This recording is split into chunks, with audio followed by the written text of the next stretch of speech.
It was a quiet night at St. Gregory's Hospital, or at least it seemed quiet. The halls were dimly lit, the only sound coming from the low hum of fluorescent lights. The night shift workers had grown accustomed to the stillness, their routine punctuated by the soft clicking of their shoes against the linoleum floor and the occasional distant echo of a door closing. But Dr. Thomas wasn't accustomed to the unsettling feeling that now lingered in the air. He had been a doctor for years, and his mind was always grounded in logic, but tonight felt different. He'd made his rounds earlier, checked on the critical patients, and signed off on any urgent cases. But when he arrived at room 312, something was off. The patient, Mr. Clark, had been admitted after a car accident. His injuries were severe but not life-threatening. A simple case, at least, that's what Dr. Thomas had thought. Yet when he opened the door to the room, his stomach dropped. The bed was empty.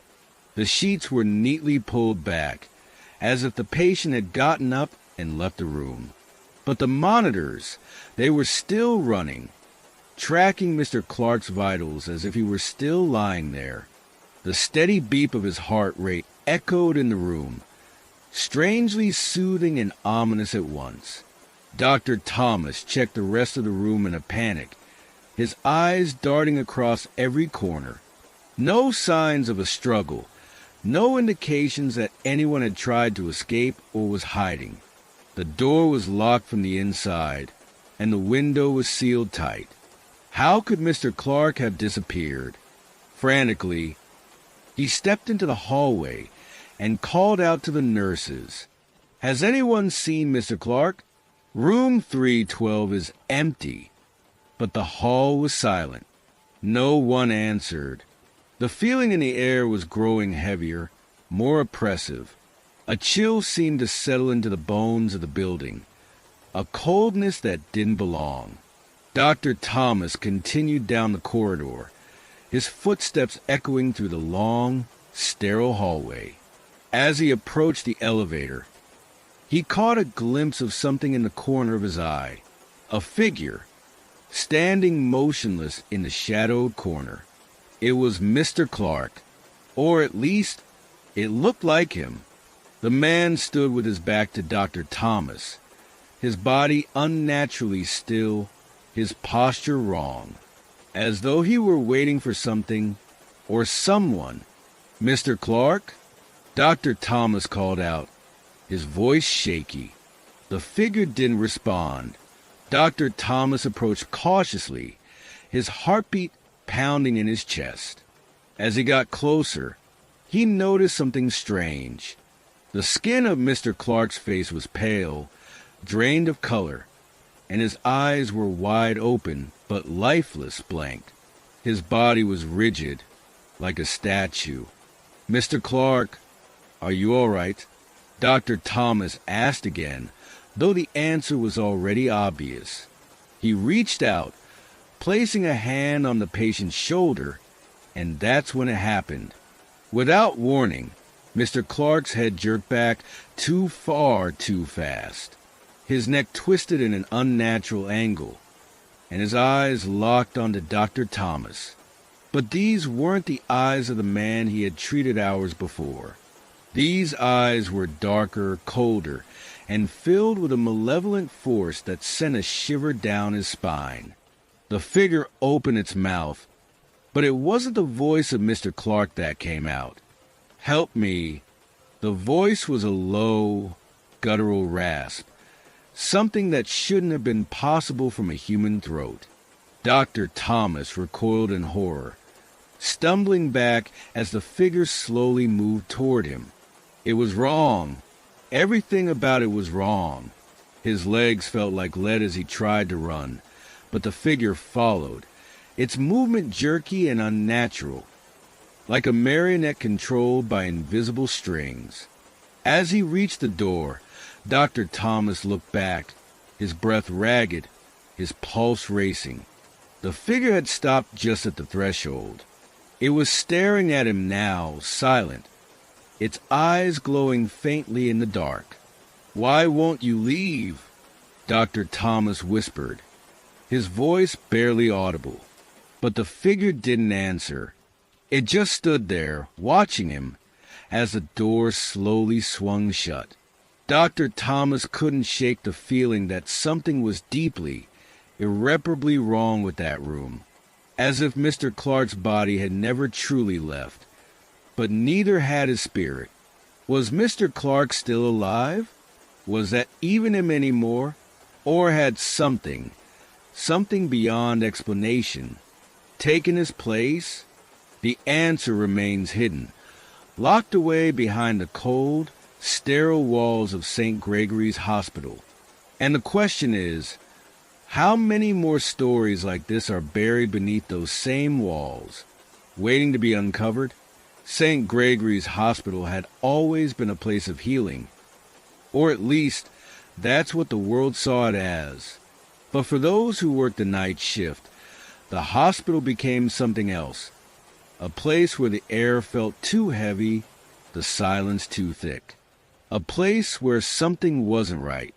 Nurse Laura had worked at St. Gregory's for over 15 years, yet there was one night she would never forget.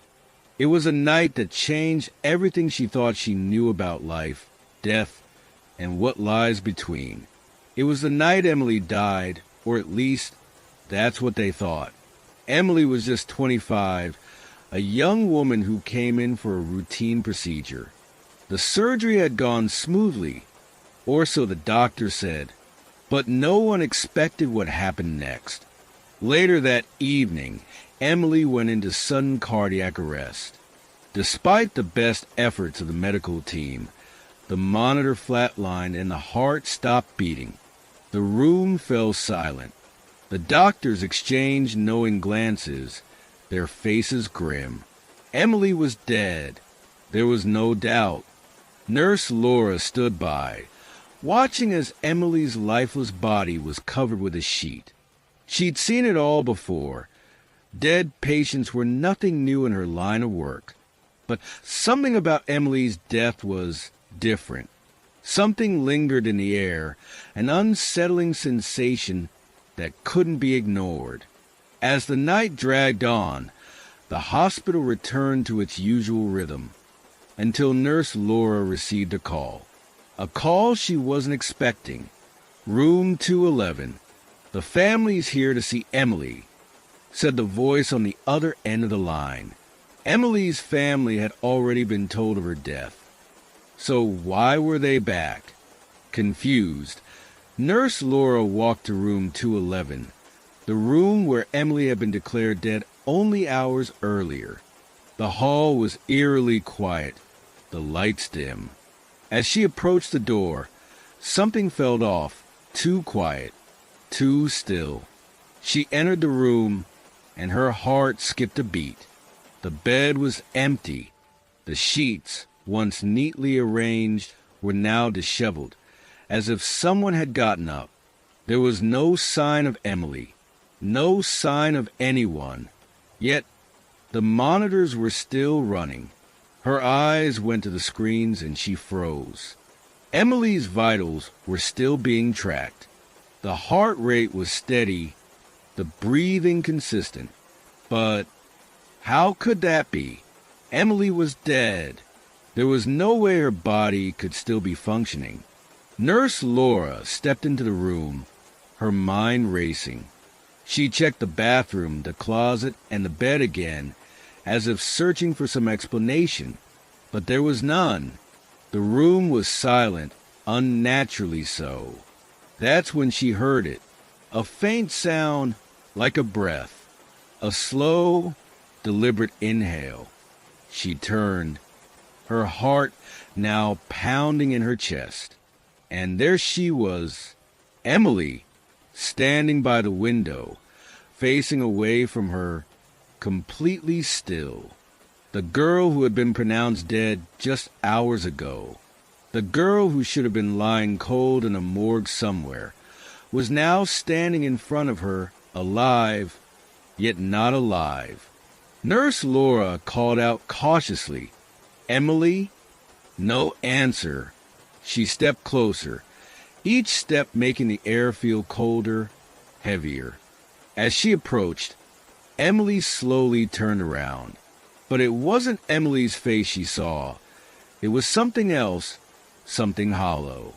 Her eyes were wide, almost vacant, with dark circles under them, as if she hadn't slept in years.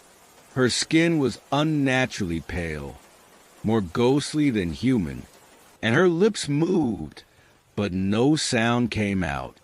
Then, in a voice that wasn't Emily's, but something else, something cold and distant, came the words that would haunt Nurse Laura forever. "It's not my time yet." The words hung in the air, chilling the room.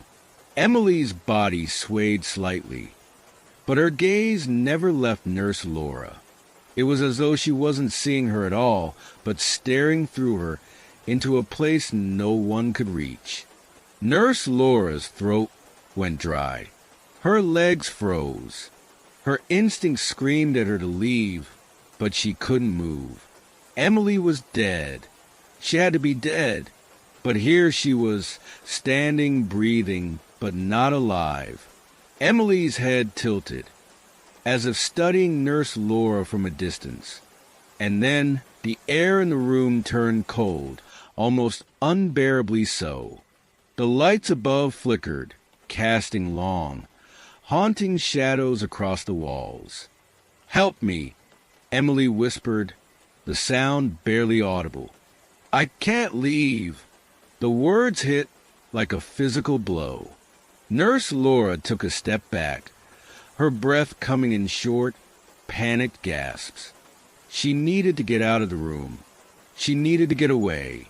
But when she turned toward the door, the room seemed to close in around her, the walls pressing in, blocking her escape. The whispers grew louder, now not just from Emily, but from the walls, the shadows, whispers that were growing more desperate. Nurse Laura pushed the door open with all her strength, and as she stepped into the hallway, she thought she was safe. But then she heard it, soft, faint, but unmistakable. "Laura," she turned, but no one was there. The hospital was silent again, as though nothing had ever happened. But Nurse Laura couldn't shake the feeling that Emily had never truly left that room, and something dark, something malevolent, had taken her place. What happened to Emily? Was she truly dead?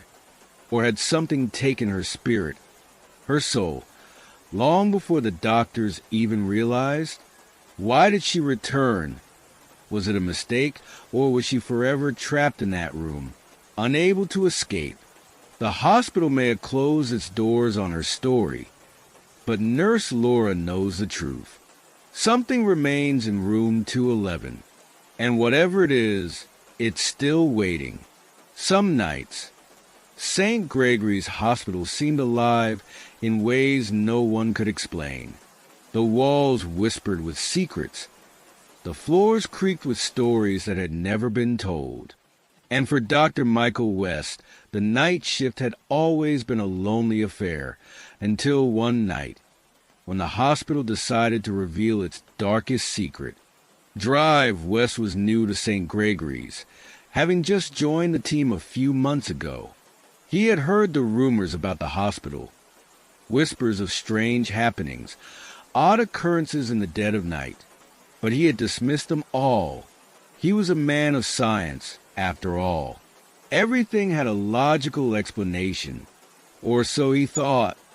That particular night, Drive West was assigned to the ICU, a place that had earned its reputation for being one of the quietest areas of the hospital. But as he walked through the long, dimly lit halls, a strange feeling crept over him. It was the sort of feeling that gnawed at the back of your mind, urging you to turn around, to check behind you. But when he reached the ICU, nothing seemed out of the ordinary. The monitors beeped rhythmically. Patients slept in their beds, and the only sound was the distant hum of the air conditioning. He went about his rounds, checking on each patient, making sure everything was in order, until he reached room 409. It was a small room, tucked away in the far corner of the ICU, where the most critical patients were placed.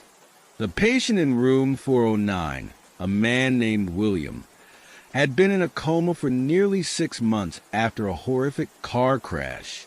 Doctors had all but given up on him, but his family still clung to hope, visiting him every day. Drive Wes had checked on him earlier in the night, and everything seemed normal. But now, as he approached the room again, he noticed something was off. The door was slightly ajar. It shouldn't have been. All patient rooms were supposed to remain closed unless a nurse or doctor was inside. Drive West hesitated, his hand resting on the doorframe. Something about the scene didn't sit right with him. He stepped inside. The room was dark, save for the faint light coming from the hallway. The only sound was the soft, steady beep of William's heart monitor. But as Drive West looked at the bed, his blood ran cold. William wasn't in it. The sheets were perfectly undisturbed, as if no one had been lying there at all.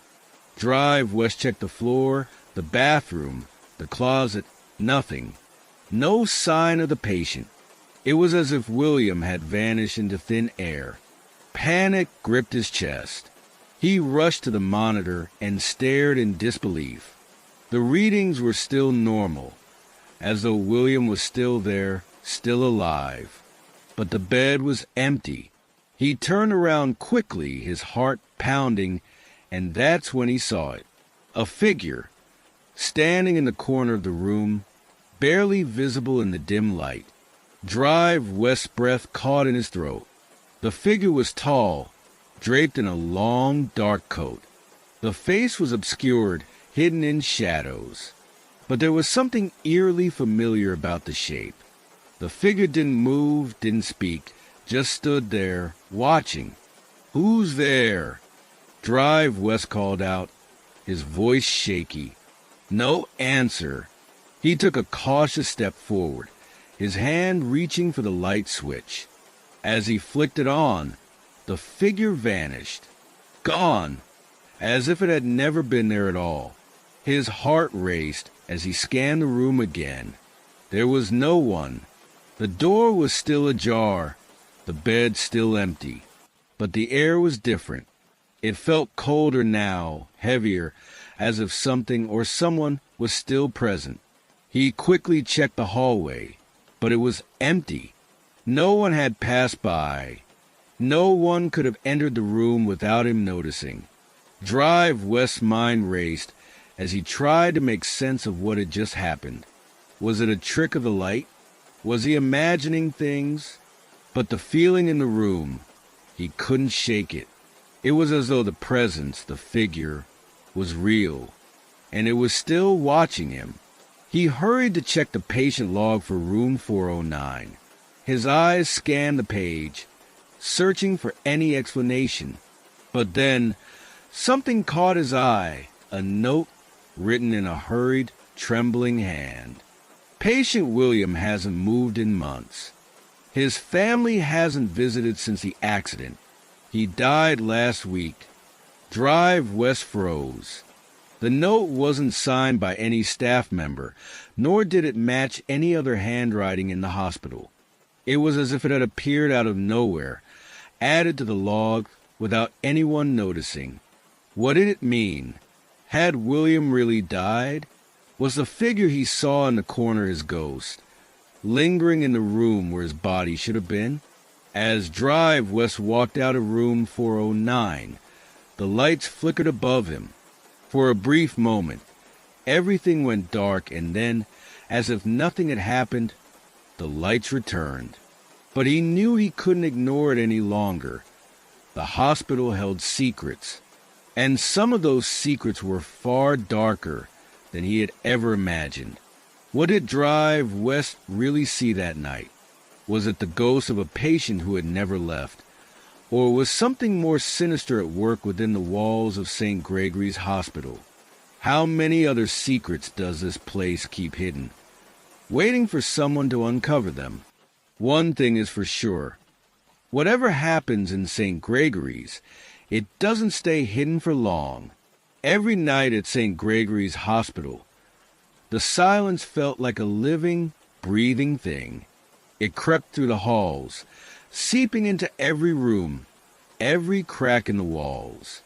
It was a silence that was so thick, you could feel it pressing against your chest. But not all silences are peaceful, and not all are empty. For Nurse Emma, it was just another quiet shift. She had worked the graveyard hours for years, and while she had heard rumors about strange happenings, whispers in the break room, strange voices in empty halls, she always dismissed them. After all, the human mind can only take so much. Exhaustion, stress, and the darkness of night could make even the most rational minds conjure strange ideas. That night, however, was different. She had no way of knowing that it would be the night she would face something far beyond the limits of her understanding. It started with the patient in room 605, an elderly man named Mr. Harper. He had been diagnosed with advanced heart failure and was nearing the end of his life. His family had already said their goodbyes, and he had been moved to palliative care to spend his final days in peace. But something wasn't quite right about Mr. Harper. He had been unusually calm for the past few days. Unusually calm for someone who knew his time was running out. He had stopped asking about his family. His voice had become faint, and his eyes, they seemed distant, as though he were staring at something far beyond the walls of his room. Nurse Emma had been attending to him that night, adjusting his forward drip, checking his vitals. Everything appeared normal, almost too normal. His breathing was steady. His heart rate was consistent. But as she reached for his chart, a strange feeling washed over her, one she couldn't explain. She glanced up at Mr. Harper, who had been lying motionless for hours, his eyes half closed. But now, his eyes were wide open, staring directly at her. Frozen in place, Nurse Emma swallowed hard. There was something unnerving about the way he was looking at her, something knowing. She approached his bed slowly, her heart pounding in her chest. "Mr. Harper?" she whispered, her voice trembling. "Is everything okay?" He didn't respond. His gaze never wavered from her, but his lips barely moved. A faint whisper escaped his throat, so quiet that she had to lean in to hear.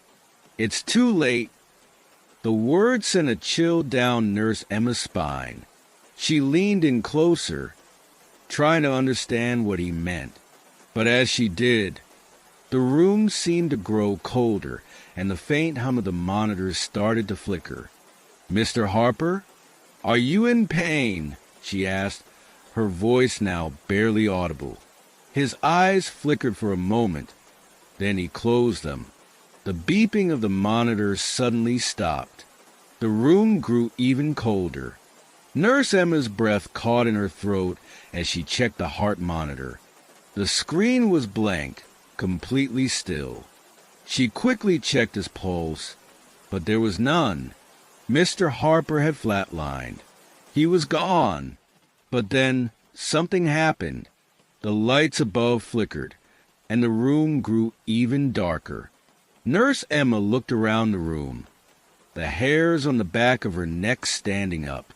A strange noise echoed from the corner of the room, soft at first, like a whisper, but then growing louder, more insistent. "Help me!" Nurse Emma turned sharply. There, in the corner of the room, was a shadow moving against the wall. It wasn't a trick of the light. It was something solid, something real, but it was wrong. The shadow moved as though it had a life of its own, stretching and contorting in impossible shapes. Her pulse raced, her hands trembling as she backed away from the bed, her eyes never leaving the dark corner. "Help me," the voice whispered again, this time coming from Mr. Harper. But Mr. Harper wasn't speaking. His mouth was shut tight. The voice wasn't coming from him. It was coming from somewhere else. Somewhere near him, as if another presence had taken hold of his body. Nurse Emma turned to flee, but the door slammed shut in front of her with a deafening bang. The room seemed to close in around her, suffocating her with a sense of dread that was impossible to escape. The whispering grew louder, and the shadows in the corners seemed to shift and move closer to her. She could hear her own heartbeat pounding in her ears as she tried to find the strength to move, to scream, to do something. But she couldn't. In the corner, the shadow continued to grow, stretching and shifting. And then, out of the darkness, a figure slowly emerged, a tall, skeletal figure, its face hidden in shadows. "Help me," it whispered once more, its voice hollow and cold. Nurse Emma stood frozen, unable to move, as the figure reached out toward her, its hand cold as ice. And then, just as quickly as it had appeared, the figure vanished. The room fell silent. The door creaked open on its own, and Nurse Emma bolted from the room, her breath ragged. She ran down the hall, heart racing, not stopping until she reached the nurse's station. When she told her colleagues what happened, they just stared at her in disbelief. But Nurse Emma knew what she had seen. She had seen something beyond explanation, something that no one was meant to see. What was the figure that visited Mr. Harper's room that night? Was it the spirit of the man himself? Or was it something else? Something that had been waiting in the dark corners of St. Gregory's Hospital for a very long time? Nurse Emma couldn't answer that, but she could never forget the feeling. The cold hand that reached out to her, the whispering voice that followed her even as she ran. And the question remains, what else is waiting in the shadows of St. Gregory's? What other secrets is the hospital hiding, waiting to be uncovered? St. Gregory's Hospital was, by all appearances, just like any other hospital. But there were areas that no one talked about, places that were seldom used and never mentioned in casual conversation. One of those places was the East Wing, the oldest part of the hospital. The East Wing was known for being different. Nurses and doctors didn't like to go there alone. And at night, the lights in the hallway often flickered and dimmed, casting long shadows that seemed to move of their own accord. For Nurse David, working the night shift in that part of the hospital was a job he had always dreaded. He had been working at St. Gregory's for years, but he had always avoided the East Wing unless absolutely necessary. He knew the stories, the whispers of strange occurrences, of people hearing footsteps when no one was around, of patients who reported seeing things that couldn't be explained. But tonight, it was his turn. He was scheduled to do a routine check on the rooms in the East Wing, making sure everything was in order for the night. David entered the East Wing reluctantly, the hallway stretching out in front of him like a dark tunnel. The walls were old, the paint peeling, and the air smelled faintly of dust and something else, something metallic like blood. He quickly glanced at the directory on the wall, checking the numbers of the rooms he needed to visit. As he made his way down the hall, the silence around him felt oppressive, pressing in on him from all sides. His footsteps echoed too loudly. too sharply against the empty walls. He reached room 705 and stepped inside.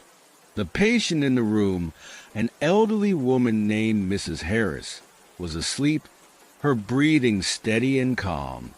Nothing seemed unusual, yet the feeling in the room was wrong.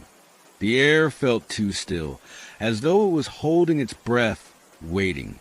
David finished his check and turned to leave, but as he did, the lights above flickered. They dimmed, then flickered again, casting strange shadows across the room. The hallway outside seemed to stretch on, impossibly long, as if it were growing darker. He froze. The hallway seemed different. The walls were no longer lined with rooms. The doors that should have been there were gone, replaced by blackness. The floor felt like it was moving beneath his feet, as though the hallway was shifting, elongating. David's heart began to race as he turned back to the hallway. The once familiar path was now unfamiliar, stretching endlessly in both directions. No rooms, no exits, just an infinite corridor of darkness. His pulse quickened. He tried to go back to the nurse's station, but the hallway wouldn't let him. He walked, but the distance didn't change. The doors kept disappearing. The walls kept shifting. Then something caught his eye. At the far end of the hallway, just at the edge of the darkness, he saw a figure, a silhouette, standing perfectly still. Its features were indistinguishable, shrouded in shadow, but David could feel its presence. The air around it was cold, unnatural. He couldn't move. His body felt paralyzed, as though the very air around him had turned to stone. "Hello." David's voice cracked, barely audible. The figure didn't respond, but it started to move toward him slowly, deliberately, as if it was walking through the very air itself, unaffected by the gravity of the hospital. David stepped back, heart hammering in his chest. The corridor seemed to stretch farther and farther as the figure came closer. The lights flickered again, and suddenly, the hallway was completely dark. He could no longer see the figure, but he could feel it. And then, just as quickly as it had appeared, the lights returned, and the hallway was exactly as it had been before. The doors were back. The corridor was normal, but David knew something had changed. He turned to leave, but when he glanced over his shoulder, he saw something else. A door that hadn't been there a moment ago. Room 711. It wasn't on the directory. It wasn't part of the building he had seen just moments before. But there it was, right in front of him. With trembling hands, David reached for the door handle. The cold metal sent a shock through his fingers, and when he pushed the door open, the smell hit him first, damp, musty, like an old tomb. Inside, the room was dark, and the air was thick with dust. But it wasn't empty. No. There was a bed. A figure lay in it, motionless, covered in a thin sheet. David couldn't see the face, but he didn't need to. He could feel it, the unmistakable, suffocating weight of death in the room. He stepped closer, his heart pounding in his chest. And then the figure moved, slowly, with a terrible, jerking motion. The figure turned its head to look at him. But the face, there was no face. Just darkness. An empty void where eyes should have been. David's breath caught in his throat. His body screamed for him to run, to escape, but his legs wouldn't move. His mind was consumed with an overpowering sense of dread. The figure sat up. "Welcome," it whispered, its voice hollow and strange. David took a step back, but the door slammed shut behind him with a deafening crash. The room was closing in around him. The shadows stretched, pulled toward him like the grip of an unseen hand. "Who are you?" David finally managed to whisper, his voice barely audible. But the figure didn't answer. Instead, it began to rise from the bed, moving toward him in slow, deliberate steps. What was the figure in room 711? Where did it come from, and why had David been led to it? Was the east wing of St. Gregory's Hospital simply a forgotten part of the building, or was it hiding something far darker, something that had been waiting for the right person to uncover it? David's story may have ended that night, but the question remains. Who or what was waiting for him in that endless hallway? As the night deepened at St. Gregory's Hospital, the silence grew heavier, more oppressive. The air felt thick, as though something was moving just out of sight. The hospital's older sections, with their peeling walls and flickering lights, held more than just memories. They held secrets. For Dr. Catherine Miller, the night shift had become a routine. She had worked at St. Gregory's for over 10 years and had seen everything the hospital had to offer, or so she thought. But tonight, something was different. It started with a simple thing, an unexpected sound. Dr. Miller had just finished checking on the patients in the ICU and was heading down the main hallway when she heard it. Footsteps. At first, she thought it was just another nurse on the late shift, but as she turned the corner, the hall was empty. No one was there. The footsteps continued, slow, deliberate, like someone walking just behind her, but when she turned, the hallway was as empty as before. Her heart rate quickened, but she tried to ignore it, telling herself it was just the echoes of her own movements. She pressed on, but the footsteps followed, always just a few steps behind her. "Hello," Dr. Miller called out, her voice echoing down the long, empty hall. No answer. The footsteps continued, now louder, closer. Her pulse raced. She quickened her pace. But no matter how fast she walked, the footsteps kept in perfect rhythm with her own. She reached for her phone, fingers trembling, and dialed the nurse's station. "Hello? This is Dr. Miller in the main hall. Is anyone there?" she asked, her voice edged with panic. No response. The line was dead. She froze. The footsteps had stopped, but then they started again. Only now, they were coming from the direction she had just walked back down the hall. The sound of heavy boots scraping against the floor. But no one was there. Dr. Miller's breath hitched in her chest. She turned and ran, but the footsteps were right behind her now, growing louder as though something or someone was closing in on her. She reached the end of the hallway, but there was no exit. The door was locked. She turned around quickly, her hand on the handle. But when she looked back down the hall, a figure was standing at the far end, silhouetted in the dim light. It wasn't just any figure. It was her own reflection, standing perfectly still, staring at her. Her heart skipped a beat as she realized the figure wasn't just a reflection. It was moving, coming toward her. Her legs felt heavy, unwilling to move.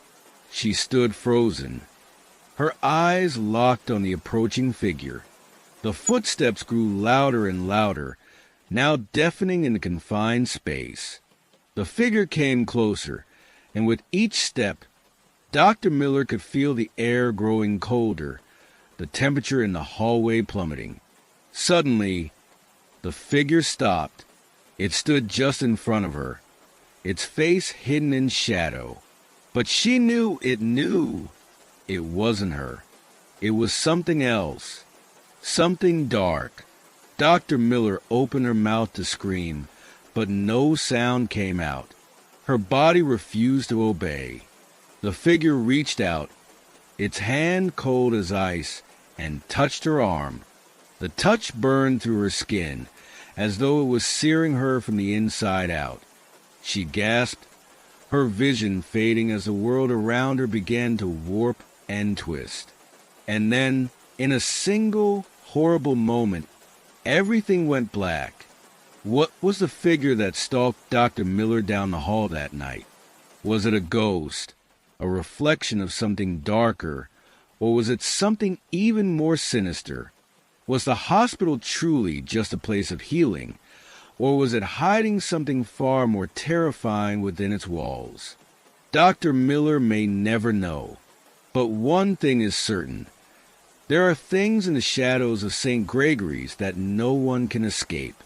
In the darkest corner of St. Gregory's Hospital lies the Silent Ward. Few remember it exists and fewer still ever talk about it.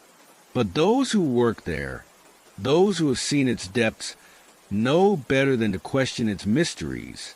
For Nurse Lucy, the Silent Ward was both a curiosity and a fear. She had heard the stories, the whispers about strange occurrences, about rooms that seemed to shift on their own, and the patients who were never quite right. But she had never experienced it for herself, at least not until that night. It was nearing the end of her shift when Nurse Lucy was asked to check on a patient who had been moved to the Silent Ward. The patient, Mr. Stevens, had been in a coma for months after a car accident. There had been no sign of improvement, no change in his condition, but the doctors had decided to move him to this secluded part of the hospital. They said it was for quiet monitoring, but something about the place didn't sit right with Lucy. She had been to the Silent Ward only once before, during her first week at St. Gregory's, and the memory still haunted her. The oppressive stillness of the place, the way the halls seemed to stretch on forever, disappearing into shadows, the way the air felt thick, as though the walls themselves were suffocating. She stepped into the elevator, her heart pounding as it descended to the lower floors. As the doors closed, she heard something, a whisper, faint but unmistakable. She turned, but no one was there. She shook her head, trying to dismiss it. Exhaustion, she told herself. The long hours were starting to play tricks on her mind. But as she stepped out of the elevator, the air grew colder, the silence even more intense. The walls were narrow, the lights dim, flickering like they might go out at any moment. The hallway seemed to stretch on longer than it should have. She walked down it slowly, her footsteps echoing in the empty space. Each step felt heavier, as if something was pulling at her, holding her back. She reached room 812, where Mr. Stevens had been placed. The door creaked open as she stepped inside. The room was dark, save for a small light above the bed, casting long shadows across the floor. Mr. Stevens lay motionless, his eyes closed, his body still as a statue. But there was something wrong about the way he lay there, something that made Lucy's skin crawl. She checked his vitals. Everything was normal. His pulse was steady, his heart rate stable. But the longer she watched him, the more she felt it, the feeling that someone was watching her. She turned quickly, expecting to see someone in the doorway, but the room was empty. The feeling only intensified. Then she heard it again, a whisper, soft, faint, but clear as day. "Help me." Lucy's breath caught in her throat. The whisper seemed to come from Mr. Stevens, though his lips hadn't moved. She stepped closer, her heart pounding in her chest. "Mr. Stevens?" She whispered, "Can you hear me?" For a moment, nothing happened. The room remained still, silent. Then Mr. Stevens' fingers twitched. His hand moved ever so slightly, just a fraction, but enough to make Lucy jump back. She watched in horror as his eyes fluttered open, but they weren't his eyes. Not entirely. His pupils were black, completely black, like the darkest of voids. His gaze fixed on her unblinking, as though he were seeing through her, not at her. The whisper came again, but this time it wasn't from him. It was from all around her, voices, hundreds of them, murmuring in the shadows, filling the room with a cacophony of pleading, desperate cries. "Help me! Help me! Help me!" Lucy's blood ran cold as she backed away from the bed, her legs trembling. The air around her grew heavier, colder. She tried to call for help, but her voice was swallowed by the oppressive silence. Suddenly, the lights above her flickered and went out completely. The room was plunged into darkness. The whispers grew louder, more frantic, surrounding her from all sides. She could feel them closing in, the voices echoing in her mind, in her ears, as if they were coming from the very walls. And then, out of the darkness, she heard something even worse, a low, guttural growl. It came from the bed. Lucy turned toward the sound, her heart pounding in her chest. Mr. Stevens was no longer lying motionless. He was sitting up, his body jerking unnaturally, as if he was being controlled by something else. His mouth opened, but it wasn't a voice that came from it. It was a scream that pierced through the silence of the room, echoing through the walls and rattling her bones. "Help me," he whispered again, but it wasn't him anymore. The voice was different, dark, distorted, like something trying to break free. The walls seemed to close in around her, the shadows swirling, the whispers turning into screams. Lucy couldn't move. She couldn't breathe. She couldn't escape. Just as she thought she would be consumed by the darkness, the lights flickered back on. Mr. Stevens was still in his bed, his eyes closed, his body still. But the room was different. The air was thick with an unsettling presence, as though something had just been unleashed. Lucy didn't wait another second. She ran out of the room, down the hallway, her heart racing as the voices seemed to follow her. As she reached the elevator, the doors opened, but the hallway was different. The walls seemed to stretch farther, the shadows darker, the whispers louder. She pressed a button for the main floor, but the doors didn't close. The reflection of the hallway was now visible in the elevator doors, but it wasn't a hallway she had just walked through. It was a silent ward, stretching infinitely, its darkness consuming everything in its path. What had Lucy encountered in that room? Was it truly Mr. Stevens, or something else that had taken hold of him? What was the silent ward hiding, and why did it pull her into its grip? There are many secrets in St. Gregory's Hospital, but the silent ward might be the darkest of them all. What waits in the shadows, behind closed doors, may never be fully understood. And the question remains, what happens to those who enter the silent ward and never come back the same?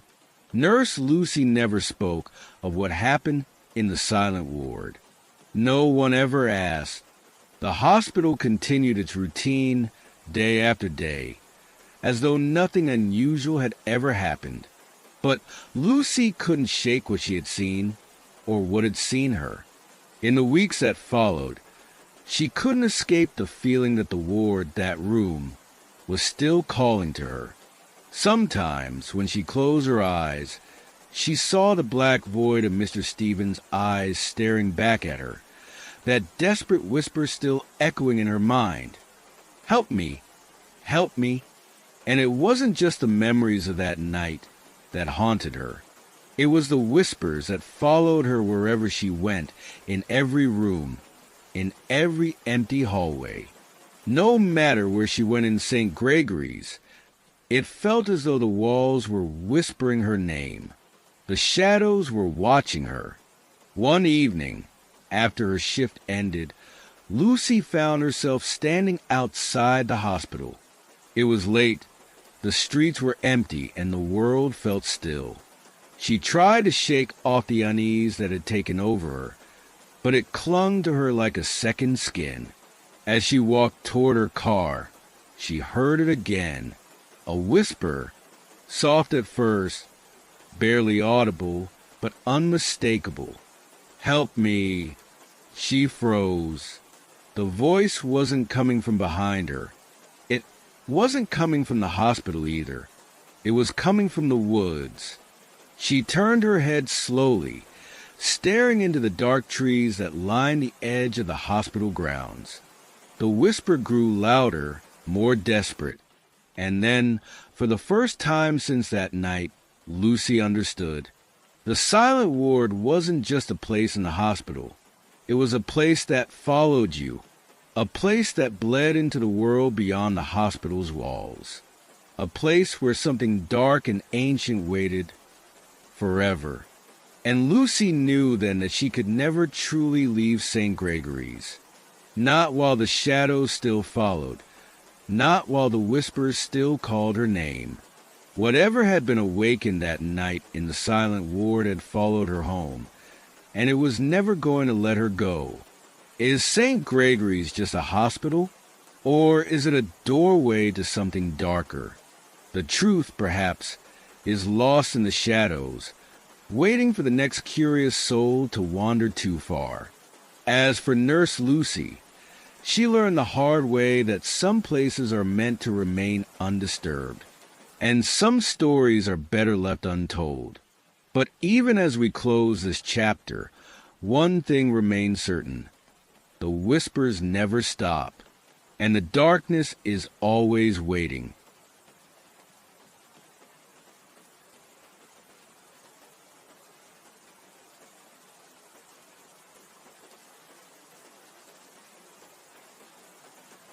Just a moment before the next story. Have you been sleeping well lately? No strange dreams? No shadows moving just before you open your eyes? Sometimes, the stories we hear at night find their way into the dark corners of our minds. Let's see what this next one leaves behind when the screen goes black. It was a cold winter night. Snowflakes danced in the wind, blanketing the world in a soft, eerie silence. But beneath the tranquility, something sinister lurked in the shadows. Tonight, we bring you true winter horror stories that'll make you think twice before stepping out into the snow again. The Frozen Highway Encounter. It was a bone-chilling night, the kind where the cold seems to seep into your very bones.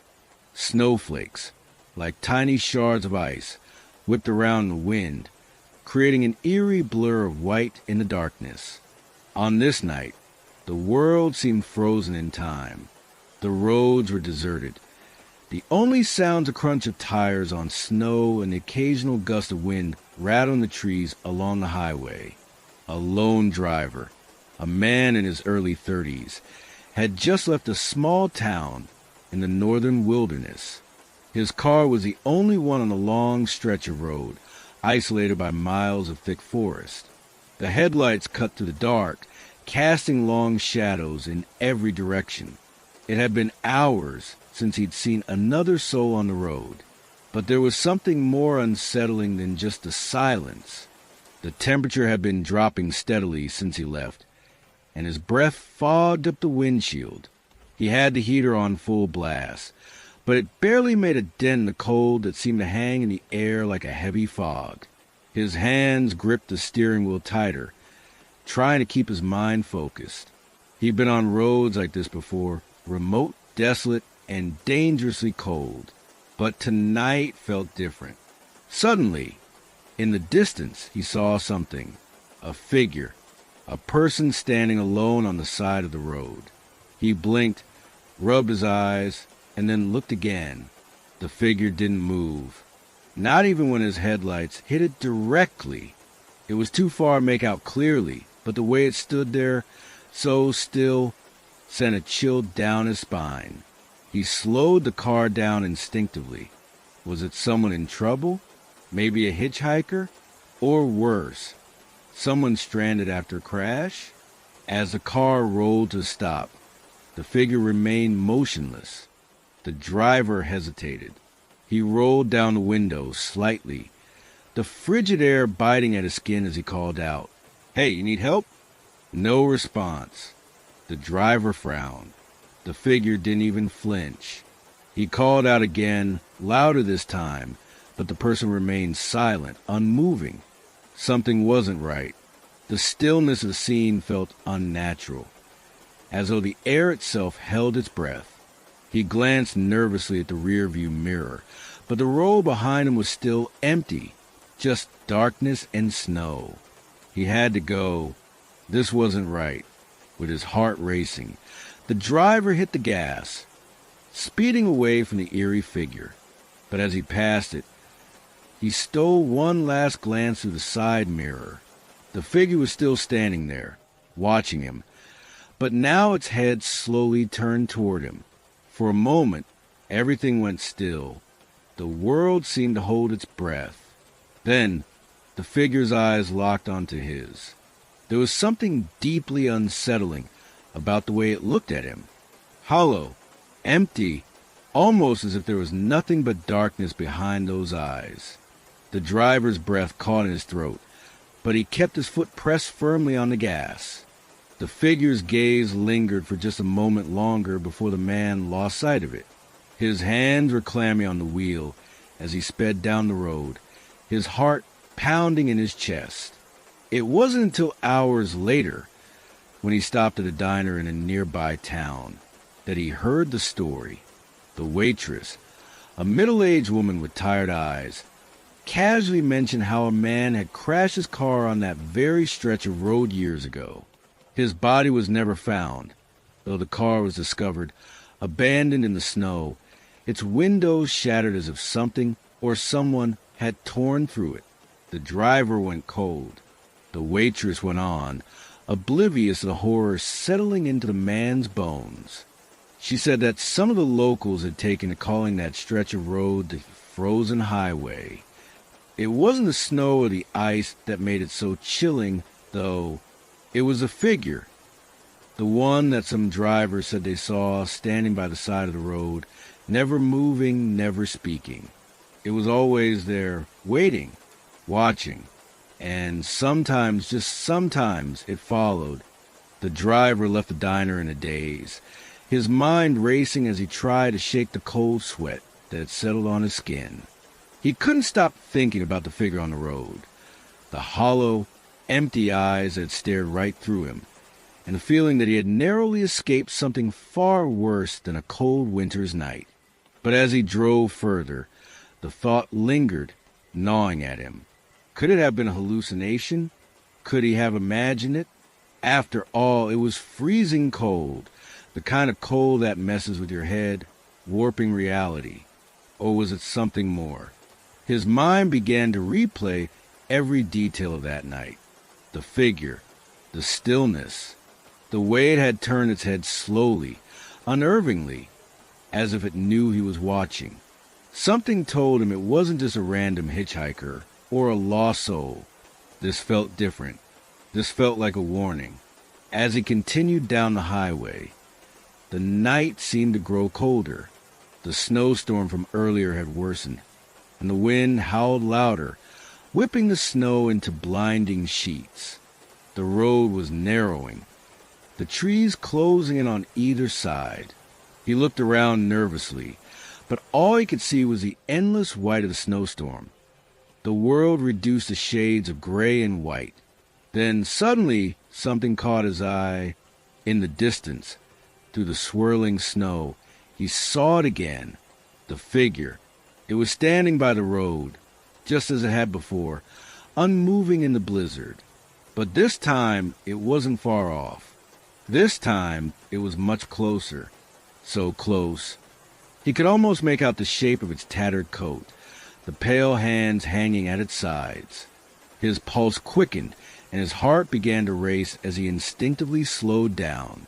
Was it the same figure? Could it really be the same person from earlier? No, it couldn't be. But the feeling in his gut told him otherwise.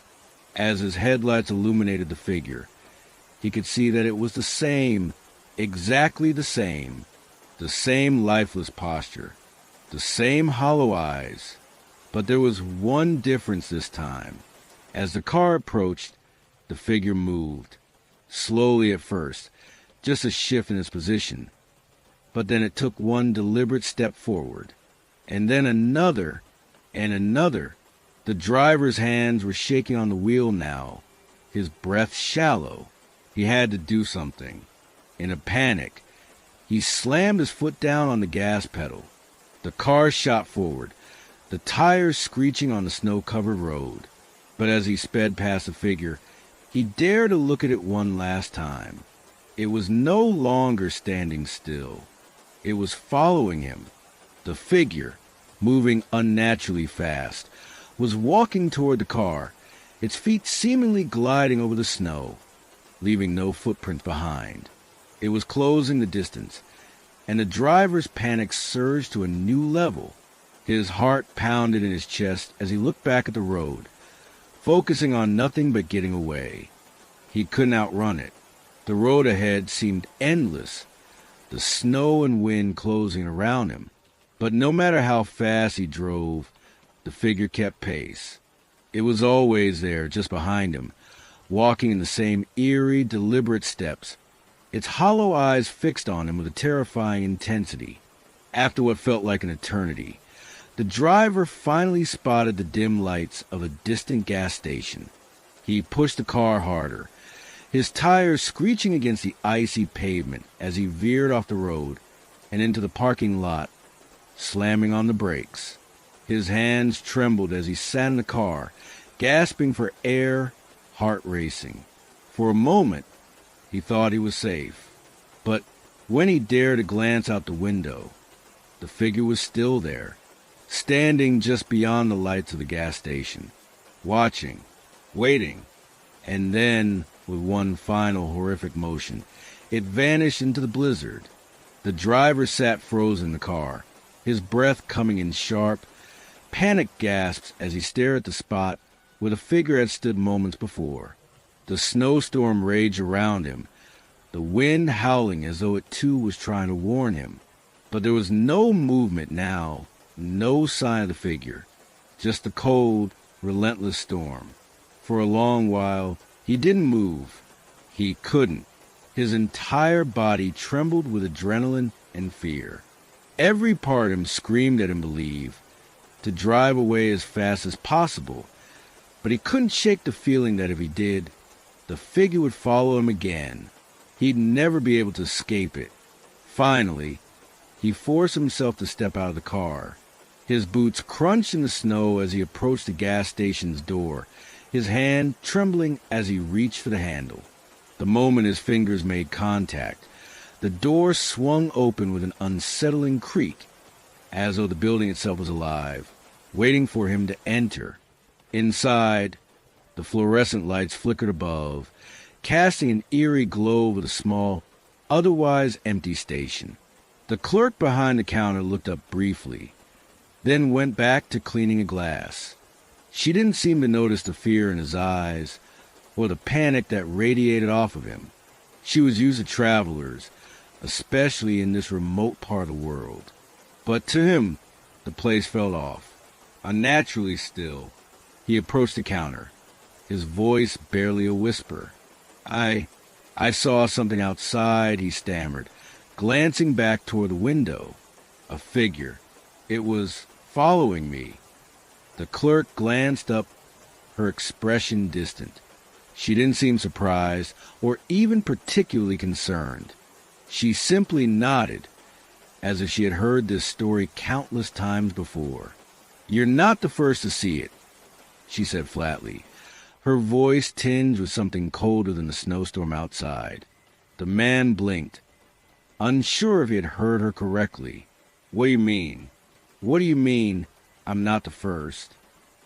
She paused for a moment, as if deciding whether or not to speak. Then, with a slow, deliberate tone, she spoke again. Years ago, there was a crash right on that stretch of road. The driver, a young man, went off the road in the snow, and they found his car, just like you did. But he was never found. No body, no blood, nothing. The man swallowed hard, the cold sweat on his neck growing colder. What happened to him? Where did he go? The clerk sighed, her eyes darkening as she glanced toward the window.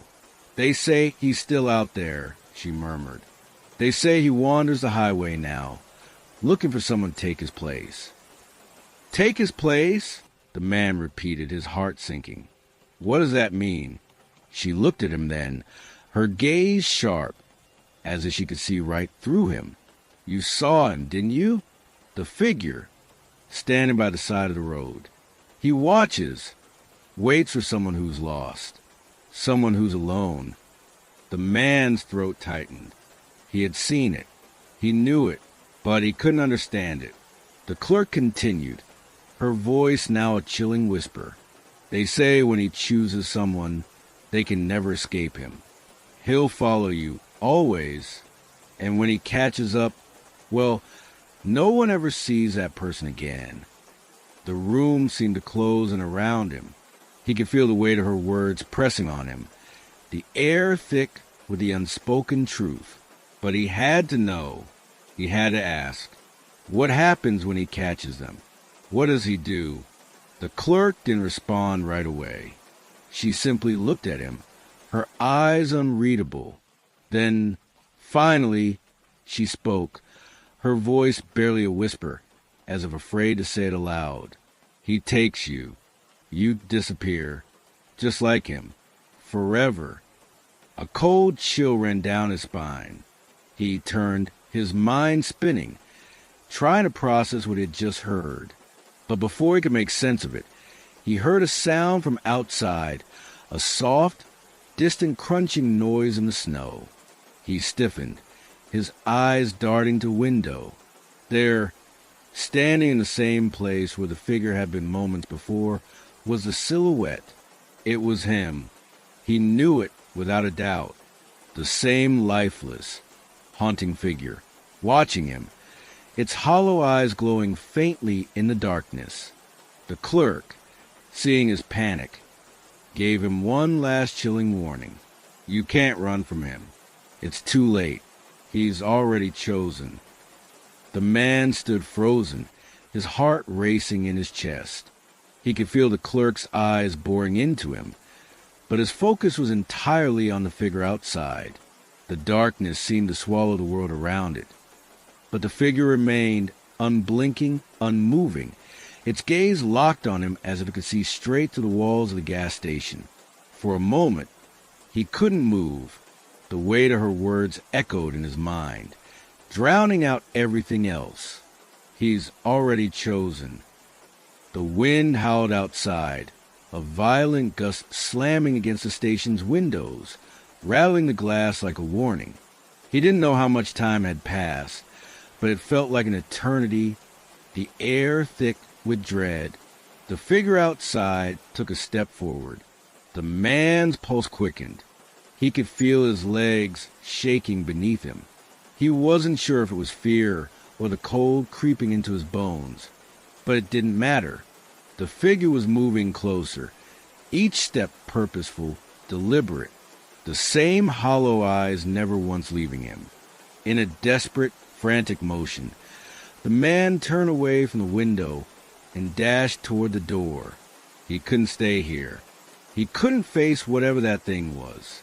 His instinct screamed at him to run, to escape. But as his hand gripped the door handle, it froze. The door wouldn't budge. It was locked. He glanced back at the clerk, panic flooding his chest. She was still standing behind the counter, her expression unreadable. It was as if she hadn't even moved during the entire exchange. She hadn't even acknowledged the figure outside. "Let me out!" he shouted, slamming his fist against the door. But the clerk only shook her head slowly. "You can't leave. Not now. He's already here." His heart pounded in his ears. He tried the handle again, desperate, but it was no use. The figure was now at the gas station's parking lot. Step after slow, deliberate step, it glided through the snow, its feet making no sound as it approached. The man felt his breath catch in his throat, a freezing grip tightening around his chest. His mind raced, but no thoughts came, only pure, raw terror. Then the figure stopped. It stood just a few feet away from a window. He could feel its presence, the overwhelming weight of it pressing against the glass. He could see the outline of its face now, but there were no features. No mouth, no nose, no detail. Just hollow, endless darkness where its eyes should have been. A void. His body trembled as he backed away from the window, his mind screaming for him to move. But it was too late. Suddenly, the door of the gas station flew open, the force of it slamming against the wall with a deafening crack. The cold air poured in, followed by the eerie silence of a snowstorm. The figure, still standing outside, didn't move. It didn't need to. A voice, cold and distant, echoed through the stillness. It came from the figure, but it didn't sound like any voice the man had ever heard before. "You shouldn't have stayed," the voice whispered. He turned around in panic, eyes darting around the gas station, but no one else was there, just him and the clerk, and the figure outside. The clerk's voice broke the silence again, quieter now, almost sad. "He doesn't let you leave once you've seen him. Once he knows you, he owns you." The man's eyes widened as he felt a cold hand settle on his shoulder, a touch so icy that it pierced through his jacket like needles. His breath hitched in his throat as he spun around, but there was no one there. But something was there. The figure was now inside the gas station. No footsteps, no sound. It was just there, standing at the edge of the room, its eyes, those black, hollow eyes, fixed directly on him. A wave of dread washed over him, suffocating him, as though the very air had thickened, choking him. "No!" he whispered, his voice trembling. "This isn't real. This can't be happening." But the clerk only nodded, as if she had seen this play out countless times before. "It's too late," she said, almost pityingly. "He always takes what he wants." The figure stepped forward, slowly. The temperature dropped even further, as if the very presence of it was freezing the room. And then, just as it was about to reach him, the lights flickered and the power cut out entirely. The gas station was plunged into darkness. The only sound left was the frantic beating of his heart in his chest. In that pitch-black silence, the figure moved closer. He could feel it now, its cold breath against his neck, its presence overwhelming. And then a scream, his scream, echoing into the void. The scream echoed in the dark, swallowed by the blizzard outside. It wasn't just a scream of fear. It was a cry of pure terror, as if he knew there was no escape, no way out. The temperature dropped even further, his breath turning into visible clouds in front of him. The darkness around him felt alive, as if the very walls of the gas station were closing in. He tried to move, tried to run, but his body wouldn't obey. The fear had paralyzed him. His legs felt like lead. Then the figure stepped forward, its cold presence filling the space, closing the distance between them. The hollow eyes glowed faintly in the dark, and for a moment the man thought he saw something, or rather, someone in those eyes. It was himself, his own reflection, but twisted, haunted, a version of himself that had been trapped in the snowstorm for eternity. The figure had taken him long ago. The man's heart slammed against his ribs as he tried to back away, but the figure reached out, its fingers like ice brushing against his arm. The touch sent a jolt of frozen energy coursing through him, making every muscle lock in place. He couldn't move. The clerk's voice whispered again, but this time it wasn't just her. It was as though the entire gas station itself was speaking. "He's been waiting for you," the voice said, its tone filled with inevitability. "He takes those who wander too long in the snow. Those who have seen him, they never leave." The figure didn't say a word.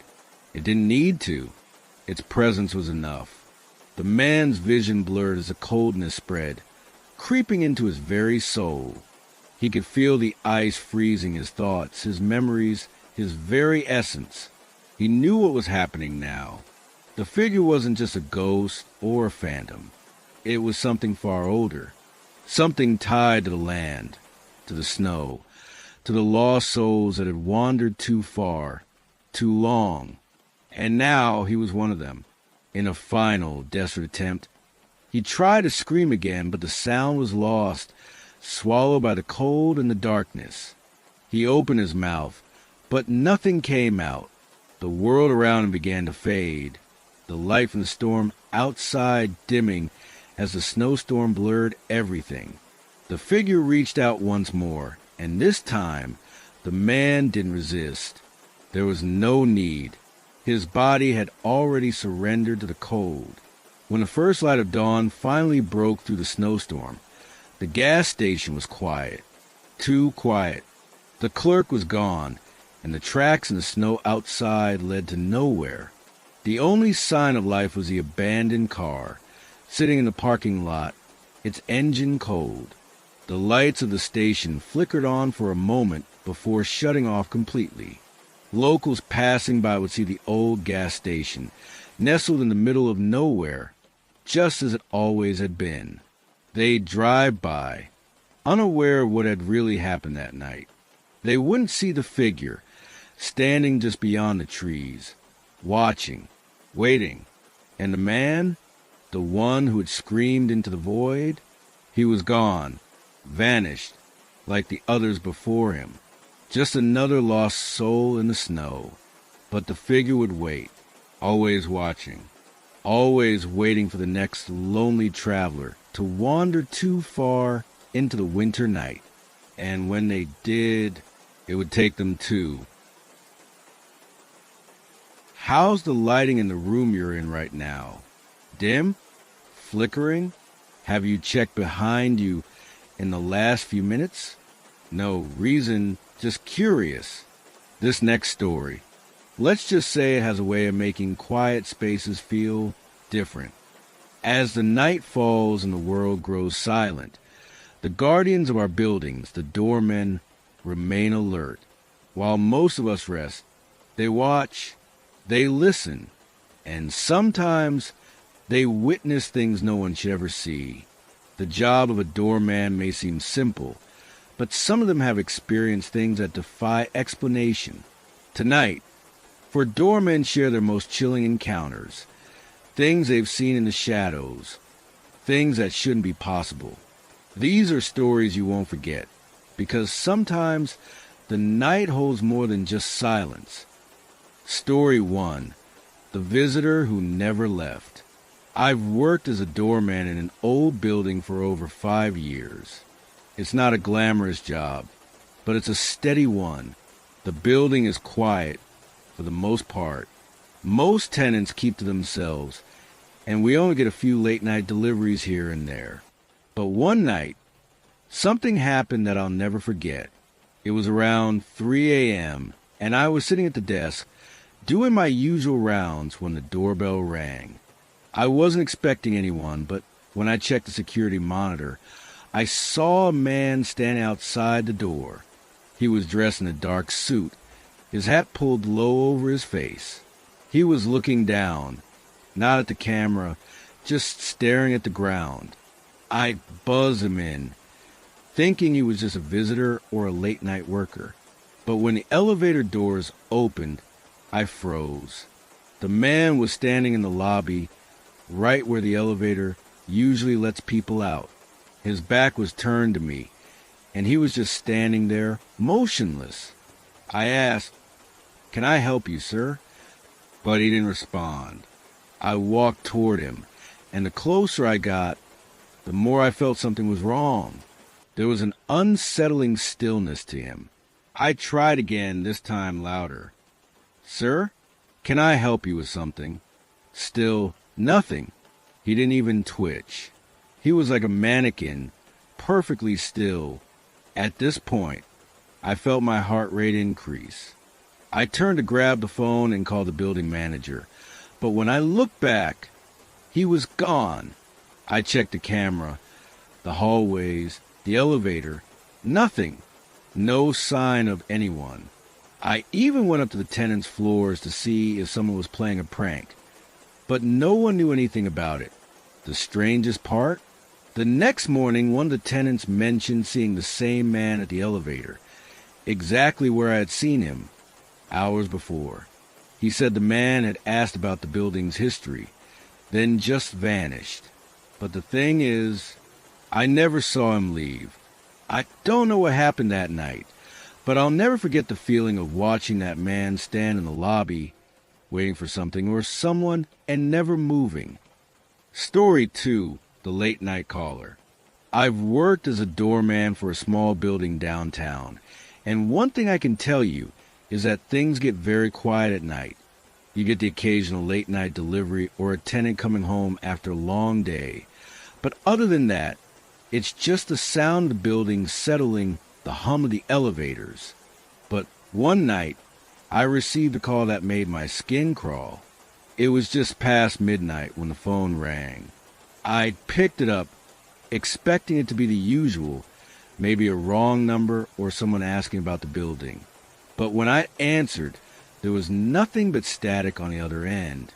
At first, I thought maybe the line was faulty, so I said, "Hello? Can I help you?" There was a long pause, and then, faintly, I heard a voice. It was quiet, raspy, almost like someone whispering from a long distance away. "Let me in," the voice said. I was taken aback. "Who is this?" I asked, but there was no answer, only silence. I checked the building's entry system, but no one had buzzed in. I looked around the lobby, expecting to see someone standing there, but no one was there. I waited, thinking maybe it was just a prank call, but then the voice came again. "Let me in." This time, it was louder, clearer, almost like it was right next to me. My heart raced as I looked at the entryway camera, the hallways outside. But again, there was no one. The building was empty, the lights off, and the only sound was the buzz of the phone in my hand. I didn't know what to do. I thought about calling the police, but I couldn't explain it. It sounded so real, but I couldn't see anything. I hung up the phone and made sure all the doors were locked, double-checked the cameras. But then, just as I was about to return to my station, I heard it, the soft sound of footsteps outside the door. I walked toward the entrance, my breath caught in my throat. I peered through the small window next to the door, but there was no one there. The street was empty, no movement, but the footsteps kept coming, slow, deliberate, as if someone was standing just on the other side, waiting. I backed away, heart pounding, not knowing what to make of it. The footsteps stopped abruptly, and just like that, everything went silent again. I stayed at my post for the rest of the night, too terrified to leave. The phone never rang again, and I never saw anyone outside. But the feeling stayed with me, the feeling that someone had been right there, just on the other side of the door, waiting for me to let them in. Story 3. The Mirror on the Wall. I've worked as a doorman in a high-rise for years, and let me tell you, some nights are weirder than others. But there's one night I'll never forget, no matter how hard I try. It was a typical evening. I was on duty, sitting at my station, waiting for the usual shift to pass by. The building was quiet, and most tenants were home by now, tucked in for the night. Nothing unusual, at least that's what I thought. I was doing my rounds when I passed by an old and used service room on the lower floor. It's not a place I normally go, but tonight, for some reason, I felt compelled to check it. As I pushed the door open, the familiar scent of dust and old furniture hit me. It looked like any other storage room. Old cleaning supplies, some forgotten chairs, a few boxes. But there was something in the corner that stopped me in my tracks. A mirror. It wasn't a large one, but it was old, with a wooden frame that looked out of place among the other items. It was placed on the wall as though it had always been there, but I couldn't remember seeing it before. Curiosity got the better of me, so I walked over and took a closer look. That's when I saw it. I was standing there, looking into the mirror, when I noticed something strange. My reflection wasn't matching my movements. At first, I thought it was a trick of the light, but when I moved my arm, my reflection didn't follow right away. It moved just a fraction of a second after me. And that wasn't all. The reflection in the mirror looked wrong. My face, but not quite. The eyes were darker, almost hollow, and the smile didn't reach the eyes. It was an eerie, unsettling version of myself. I stepped back, my heart pounding, but the reflection didn't move. It stayed there, staring back at me, its eyes following my every movement. I reached out toward the mirror, my fingers brushing against the cold surface. And that's when I saw it, just beyond the reflection. In the dark corner of the mirror, there was a figure, a shadow, standing behind me. I spun around, but there was no one there. The room was empty. I turned back to the mirror, but the figure was gone. My reflection was normal again. Just me, breathing and blinking, looking as I should. But the chill that ran down my spine stayed with me. I couldn't explain what happened that night. I checked the security cameras, but there was nothing. No sign of anyone entering or leaving the room. No signs of tampering. I thought I might have imagined it, that the fatigue from my long hours had caught up with me. But every time I pass that room now, I can't help but glance at the mirror. And sometimes, just sometimes, I could swear I see something in the reflection watching me. Story 4. The Shadow in the Hallway. I had worked the night shift at a local museum for over a year. The job was simple enough. Walk the halls, keep an eye on the exhibits, and make sure nothing was out of place. The museum itself was old, full of relics and artifacts from a time long gone. It wasn't unusual for me to spend hours walking alone through the dark hallways, surrounded by paintings and sculptures. But one night, something changed.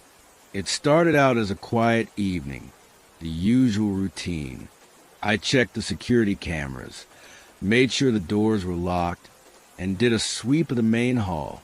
Everything was fine until I passed the old wing. That's where the artifacts from ancient civilizations were kept. The room was dark, and the air felt colder than the rest of the building. But I thought nothing of it. I always felt a strange chill in that part of the museum, but it wasn't until later that I realized why. I was walking past the hallway when I saw it. A shadow. At first, I thought it was just a trick of the light, a flicker from the overhead lamps. But as I walked closer, the shadow shifted. It wasn't a natural shadow, not like the ones cast by the lamps. This one was darker, deeper, and it seemed to move on its own, sliding across the floor like a figure in the dark. I stopped dead in my tracks. I stared at the shadow, try and make sense of what I was seeing. It didn't belong there. It wasn't a reflection of anything, and there was no one else in the building. The security cameras didn't show anything unusual. Just me, walking alone. I took a few steps forward, my flashlight cutting through the darkness. But when I got closer to where the shadow had been, it was gone. I felt a cold sweat on the back of my neck. But I didn't want to let it get to me. I told myself it was nothing. Maybe a trick of the light. Maybe my imagination. But the next night, it happened again. This time, I was standing near the ancient artifacts when I saw out of the corner of my eye a figure, a shadow, standing just beyond the doorway. It wasn't a person. It was more like a shape, a dark figure that seemed to melt into the darkness. I couldn't see its face, but I knew it was watching me. I called out, but it didn't move. It just stood there frozen, watching. My heart raced as I reached for my radio. But when I turned back to look at the figure, it was gone, just vanished. I ran to the hallway, but there was nothing. No sign of anyone, no footsteps, no movement. I checked the security cameras again, but they showed nothing, just the empty hallway. As usual, no trace of the shadow, no sign of anyone entering or leaving. The thing that bothered me the most wasn't the shadow itself.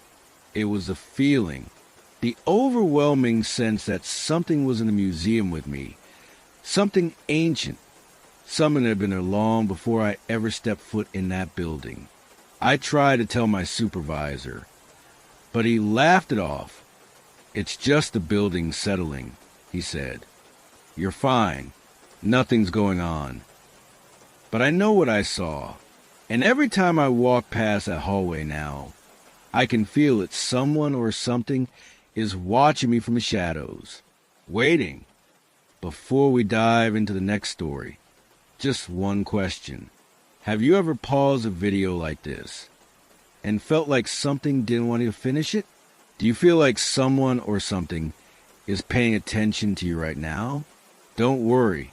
That feeling tends to get stronger with the next story. Have you ever wondered if the place where life ends could be the starting point for something even more terrifying? Prepare yourself to hear stories that will challenge everything you thought you knew about death, the soul, and what really happens when bodies are left alone in an autopsy room. I know what you're thinking. This is impossible. How could there be anything beyond death in a place like that? But what if I told you that in one of the most renowned morgues, something supernatural is happening? Something that defies any logical explanation. I'm about to share 3 spine-chilling stories that will leave you speechless. Stories of bodies that refuse to stay still, voices from beyond whispering in the dead of night, and corpses that disappear and reappear. And trust me, you won't believe what these souls are trying to tell us. Now, imagine yourself in the shoes of these workers, facing the unexplained every night, and worst of all, not knowing whether it's the end or just the beginning of something much darker. If you're brave enough to face what happens behind the closed doors of the autopsy room, keep watching until the end. The reward for those who stick around? A revelation you never thought possible. Are you ready to discover what really happens when death arrives? Or will the truth be too terrifying to bear? Let's begin. The first incident. A corpse that won't stay still. The cold, sterile air of the autopsy room was always the same. The hum of the machines, the dull glow of fluorescent lights overhead. Nothing ever seemed out of the ordinary. But that night was different. Dr. Emily James, a pathologist who had worked in the morgue for over 10 years, was preparing for her usual shift. She had seen it all: bodies, blood, and the aftermath of tragic accidents. Nothing could rattle her, or so she thought. The body she was tasked to examine that night had been found in the woods, abandoned and left to decompose. It was unclaimed, just another nameless person who had met an untimely end. As she began the autopsy, she noticed something that immediately made her pause. The fingers, once rigid from rigor mortis, twitched. At first, she thought it was just a muscle reflex, nothing to be concerned about. But then, it happened again, more pronounced this time. The fingers jerked, as if the corpse was trying to move. Dr. James froze. Her heart skipped a beat. There was no pulse. The monitors showed a flat line. She checked the body's vitals again. Nothing. The person was dead. So why was the body still twitching? She had been in this room hundreds of times, performing the same procedures, but never had she witnessed anything like this. Could it be a trick of the light? A result of muscle contractions as the body cooled? She couldn't explain it. With shaky hands, she made her first incision. As the scalpel pierced the skin, the body jerked violently, causing her to jump back in shock. The body was cold, lifeless, yet somehow it was resisting. Her mind raced. Was this a case of medical error? Was the man still alive? But the monitors told a different story. No heartbeat, no brain activity. What was going on? As she continued the procedure, she couldn't shake the feeling that something wasn't right. The body seemed to have a presence, an energy she couldn't explain. After finishing the autopsy, she closed the body bag with caution, but when she looked down, the hands had shifted. They were now placed perfectly. Fingers interlocked, as if someone had carefully arranged them. She checked the security footage later, but there was nothing. The room was empty. The second incident, the whispering. The next night, Derek, a night shift attendant, was assigned to clean the autopsy room. He'd worked at the morgue for only a few months, but already the silence of the place had started to feel oppressive. The soft hum of the ventilation system was constant, a low background noise that seemed to drown out everything else. It was late, around 2 a.m. The only light in the room was a dull glow from the overhead fluorescents, casting long shadows on the walls. Derek had already finished cleaning the tools and was wiping down the cold metal tables when he heard it, a soft whisper. At first, he thought it was just the wind, perhaps a draft from one of the ventilation ducts, or the faint sound of the building settling. But the whispers grew louder. It was a woman's voice, desperate, pleading for help. His heart skipped a beat. Derek stopped in his tracks, listening intently. He was sure he hadn't heard things. The whispers weren't just whispers anymore. They were words, distinct, urgent, and unmistakable. He turned around, scanning the room. Empty. The table where the last body had been was bare. The air grew thick with unease. For a moment, Derek considered leaving, but something kept him rooted to the spot. The voice was calling him, drawing him closer. Please, help me. It sounded like it was coming from one of the cold storage rooms. Derek's legs felt heavy as he walked toward it. He opened the door slowly, half expecting to see a body there, a whispering ghost, or something more sinister. But there was nothing. The room was dark, empty. The voice stopped as suddenly as it had started. The silence that followed was deafening. He couldn't explain it. Was it his imagination, or had he really heard something? As he turned to leave, he felt a chill creep down his spine. Then, out of the corner of his eye, he saw it.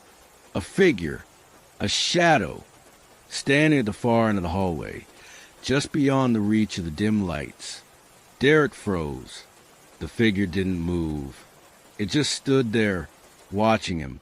He took a step toward it, heart racing. But when he blinked, the figure was gone. Had it been someone else in the building, or was it something else entirely? Derek never spoke about the incident again, but he couldn't shake the feeling that something was watching him, waiting. The third incident, the disappearing body. Mark, a new morgue assistant, had only been working at the facility for a couple of weeks. He was still adjusting to the eerie stillness that seemed to hang in the air, but he tried not to let it get to him. He had been assigned to prepare a body for transport. A routine job, something he had done several times before. The body in question was a middle-aged man, found in an alleyway late at night. It wasn't unusual for the morgue to receive such cases, and Mark had become familiar with the paperwork and procedures. He knew the drill, but when he opened the cold storage drawer to retrieve the body, something didn't feel right. The drawer was empty. He double-checked the list of bodies on the board and confirmed that it was the right drawer. There should have been a body in there. Yet, there was nothing. Mark stood there, staring at the empty space, his mind racing. He checked the rest of the storage room. Empty. No one else had been in the room since the last shift had ended. The body wasn't in any of the other drawers. Where could it have gone? He muttered to himself. Panic started to settle in. He hadn't heard anyone else moving around. There was no one else in the building. As he walked back to the original drawer, he saw something strange, something out of the corner of his eye. The body, the one that had been missing, was now back in its place. Mark froze. His heart skipped a beat. There it was, lying exactly where it had been before, as though nothing had happened. But when he stepped closer, he noticed something that made his blood run cold. The body, once cold and lifeless, was now covered in a thick layer of frost. The morgue was kept at a controlled temperature, and the frost was out of place. The temperature had been normal when he had checked the room earlier, and yet there it was, an icy layer of frost that hadn't been there before. The body hadn't been moved, but it felt wrong. Mark quickly left the room, trying to shake the feeling of unease that clung to him. His mind was racing. Was it possible that someone had played a prank on him? Or was it something far darker, something beyond his understanding? He never mentioned the incident to anyone. No one believed him when he tried to bring it up. But from that night on, Mark couldn't walk the morgue without glancing nervously over his shoulder, as if expecting to see something or someone lurking in the shadows. The unanswered questions. As the stories from the autopsy room continued to circulate, the unsettling incidents began to accumulate, each one more strange than the last. But the one thing that remained constant was the unanswered questions. What was happening in that morgue? Was it simply a case of overactive imaginations, a place where the mind played tricks on those who worked there, or was something far darker at play? The body that twitched on the table. Was it a freak medical anomaly, or did it somehow still possess a lingering will to move, to fight against death itself? Was there something about the morgue that kept the dead from resting in peace? Then, the whispers. Derek, the night attendant, had heard them, as if the voices of the departed were trying to communicate. Was it just the building playing tricks on him? Or had he heard the cries of someone trapped between worlds? And the disappearing body? Mark's story haunted him for weeks. But what was truly behind the frost-covered corpse that returned to its place in the storage room? Was it just a glitch in the temperature system? Or was someone trying to make its presence known in a way that couldn't be ignored? Some say that morgues, with their cold, lifeless silence, attract spirits or otherworldly forces. Perhaps it's the energy of death that lingers, an imprint of souls who can't move on. Or maybe, just maybe, it's something far more terrifying. The possibility that death itself isn't the end, that the boundaries between the living and the dead are not as solid as we believe. One thing is for sure, no one who worked in that morgue would ever forget what they experienced. The air grew thick with fear, and the shadows in the corners of the room seemed to whisper their own stories. What happened in that room? What truly dwells within the walls of a place where life ends and death begins? As these questions remain unanswered, one thing is certain. Some mysteries are best left unsolved, especially when they come from the very place where the dead rest.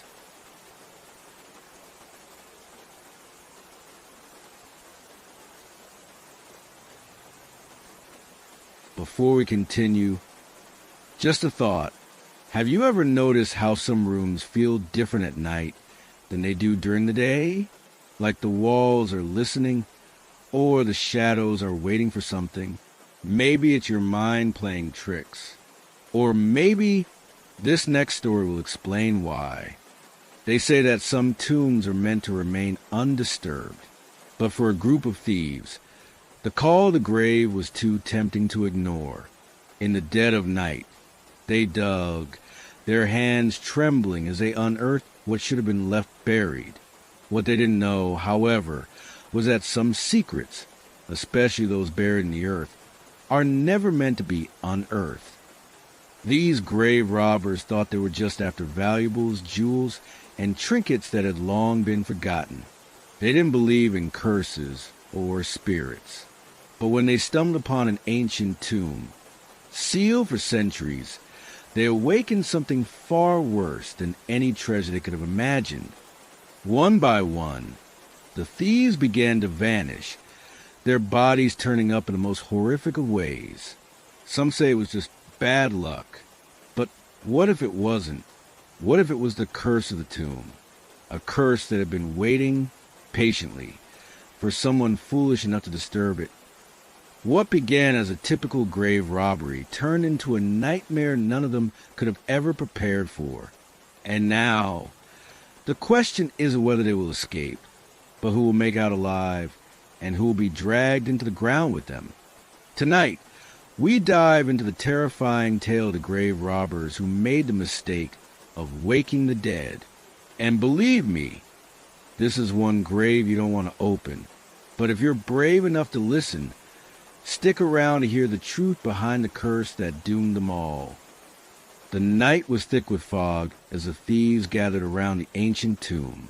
The moon barely pierced a mist, casting an eerie glow over the graves they had desecrated. They had thought this job would be like any other, a quick in and out, no one the wiser. But as they stood before the tomb, its stone entrance untouched for centuries, they could feel something was different. Let's get this over with. Mark, the leader of the group, said. His voice trembled slightly, but he hid it behind his bravado. We've come this far. This will make us rich. The other men nodded, their hands shaking as they began to pry open the heavy stone door.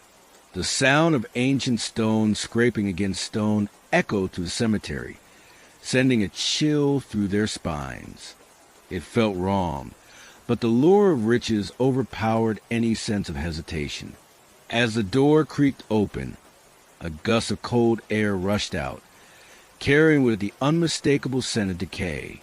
The thieves recoiled but pushed forward, determined to see the treasures that lay within. The tomb was dark, but they could make out outlines of old relics, cobwebs draped over forgotten treasures, gold, jewels. But as they stepped further inside, something caught Mark's eye, a symbol etched into the wall. It was old, ancient, and unmistakable. A warning. Guys, we need to leave. Now. The words caught in Mark's throat as he saw the others hesitating. But it was too late. With a loud crack, the tomb door slammed shut behind them, trapping them inside. Panic set in as the air grew colder and the shadows grew darker, seemingly alive and watching. The men tried to escape, but the stone door wouldn't budge. They hammered at it with all their might, but it was no use. They were stuck. That's when the first of them disappeared. Paul, the youngest of the group, was the first to scream. The others turned in time to see him stumbling backward, his hands clutching his throat as if he couldn't breathe. His eyes bulged, his mouth open, but no sound came out. It was as if something was inside him, pulling him into the dark corners of the tomb. Mark rushed toward him, but as he reached out, Paul's body lurched violently, as if yanked by invisible hands. With a final, horrible scream, Paul vanished into the shadows, leaving only the echo of his terror behind. The men were frozen in place, fear gripping them so tightly that they could barely move. The air around them thickened, and the floor beneath their feet seemed to pulse with a strange energy. "What the hell is happening?" whispered Jacob, his voice trembling. "This isn't real, this isn't real." But as he spoke, the walls of the tomb seemed to close in. The temperature dropped further, and the flickering light from their torches cast eerie shadows on the walls. Then the whispers began. At first, they were barely audible, low murmurs that seemed to come from all directions. But soon, the whispers grew louder until they filled the tomb, ringing in their ears, scratching at their sanity. The voices were speaking in languages none of them could understand, but there was one thing they all knew: they were being watched. Then, one by one, the whispers started to call their names. Mark, Jacob, Tom. Each of them heard it, felt it. It was like a cold hand gripping their souls, drawing them deeper into the tomb. The presence in the dark was unmistakable. It wasn't just the dead that haunted these walls. It was something else, something ancient and malevolent. And then it happened again. Tom was the next to disappear, pulled into the shadows without a trace, his scream echoing through the tomb like a warning. The last two men, Mark and Jacob, were left alone in the suffocating darkness, terror seizing their hearts.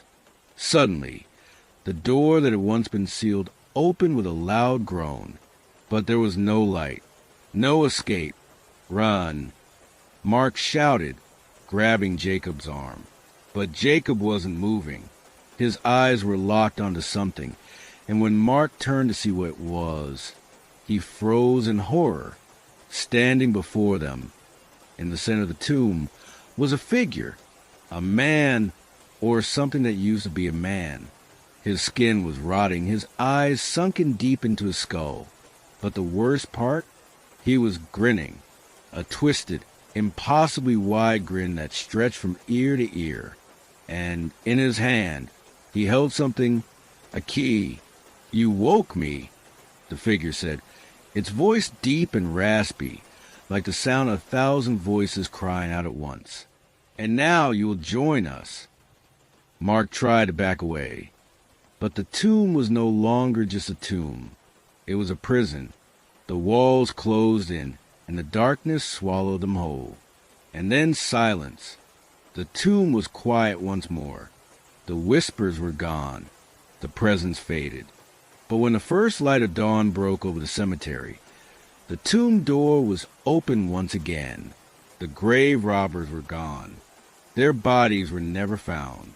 But the tomb remained. The warning had been clear. Some graves are not meant to be disturbed, and those who dare to disturb them disappear. The sun rose, casting an eerie light across the cemetery, but there was no sign of the thieves who had entered the tomb the night before.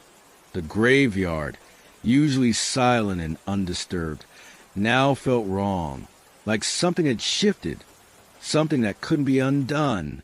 As the day wore on, rumors began to spread through the nearby town. The grave robbers were gone. People whispered that the tomb they had tried to loot was cursed, that it had claimed them, pulled them into its dark embrace.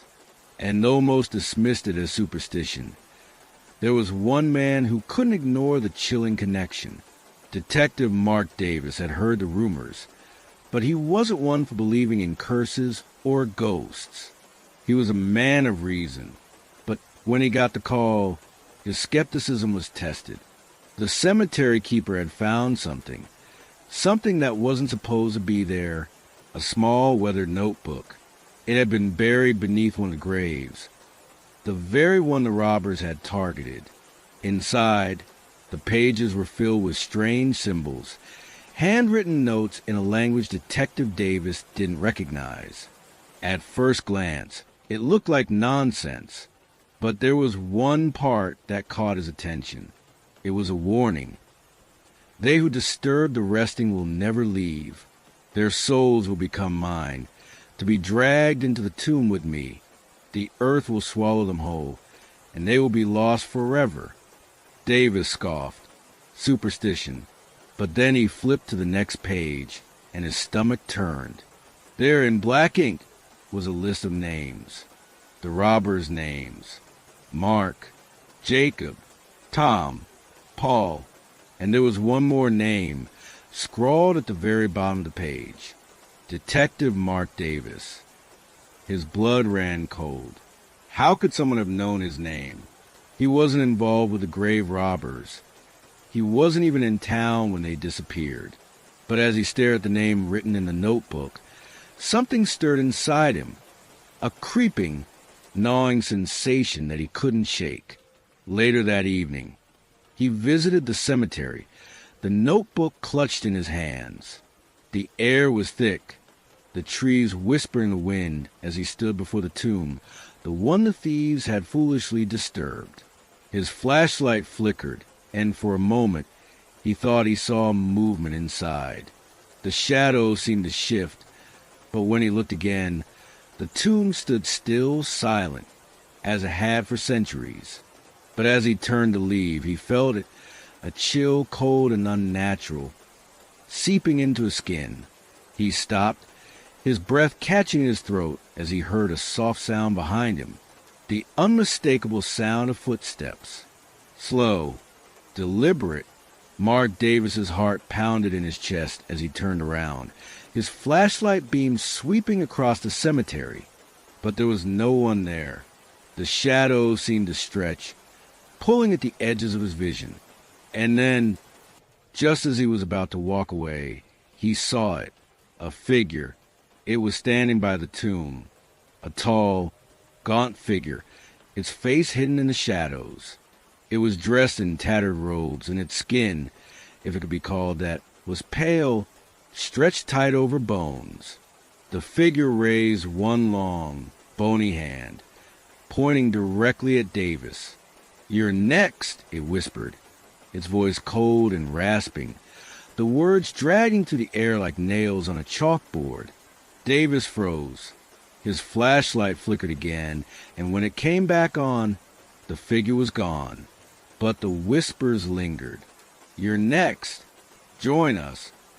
His breath quickened as he stumbled back, running toward his car, his mind spinning. The figure's words echoed in his mind. Had the tomb awakened? What had those thieves uncovered? And more importantly, why was he now involved? Back in his car, Davis gripped the steering wheel, trying to steady his hands. He had to know more. He had to find out what happened to the robbers, and why they were never found. He had to see the tomb, go inside. But as he turned the key in the ignition, something caught his eye in the rear-view mirror. A shadow, standing just behind his car. And then the tapping began again. Quiet at first. Soft, deliberate taps on the back window. He didn't dare look. The tapping grew louder, faster. Then the voice. "Join us." Mark Davis's heart stopped as the voice, low and agonizing, filled the car. He slammed his foot on the accelerator and sped out of the cemetery, the sound of tapping following him like a dark omen. As he drove away, one last thing caught his eye in the rear-view mirror, the tomb standing in the distance, and beside it, the figure. It was no longer shadow. It was following him, and it was getting closer. The following days were a blur for Detective Mark Davis. He couldn't shake the feeling that something was watching him, waiting for him to make the wrong move. Every night, as he lay in bed, the whispers followed him into his dreams. They were soft at first, like a distant breeze, but soon grew louder, more insistent. "Join us," they whispered. The grave calls for you. He tried to dismiss it, but as the days passed, the symptoms of the curse became harder to ignore. He began to see things, shadowy figures lurking just beyond his vision, moving at the corners of his eyes. The tapping continued, louder now, relentless. It was as if the tomb itself was reaching out, drawing him closer, pulling him into its depths. It had been nearly a week since the encounter at the cemetery, and Mark knew he could no longer avoid the truth. He had to return to the tomb. He had to find answers, no matter the cost. One evening, as the sun dipped below the horizon, he made his way back to the cemetery. This time, he was armed with more than just a flashlight. He had the notebook, the same one the robbers had found, and a sense of dread that gnawed at his insides. The air was thick with fog, just as it had been the night the robbers disappeared, and the cemetery seemed to be holding its breath, waiting. When Mark reached the tomb, it was just as it had been before, silent, undisturbed. The stone door was shut tight, but this time something felt different. The presence was stronger, more palpable. He approached the tomb slowly, his heartbeat quickening. He could feel the air growing colder, the hairs on the back of his neck standing on end. Mark glanced at the door and saw the same symbol from the notebook, the one that had been carved into the wall of the tomb. But there was something new. The symbol was glowing. The faint light illuminated the dark, casting strange shadows that seemed to dance along the stone walls. Mark's hand shook as he reached out to touch it. The moment his fingers made contact, the ground beneath him rumbled, and the tomb door began to tremble. "No!" he whispered, stepping back. "This can't be happening." But it was. The door creaked open slowly, as though it were alive, its hinges groaning with the weight of centuries. The temperature dropped sharply, and Mark's breath became visible in the air, even though it was a warm evening. The darkness inside the tomb seemed to pulse, beckoning him to step forward. He didn't want to go in. He knew the danger. He had seen enough to know that whatever lay inside was not something he could understand, let alone fight.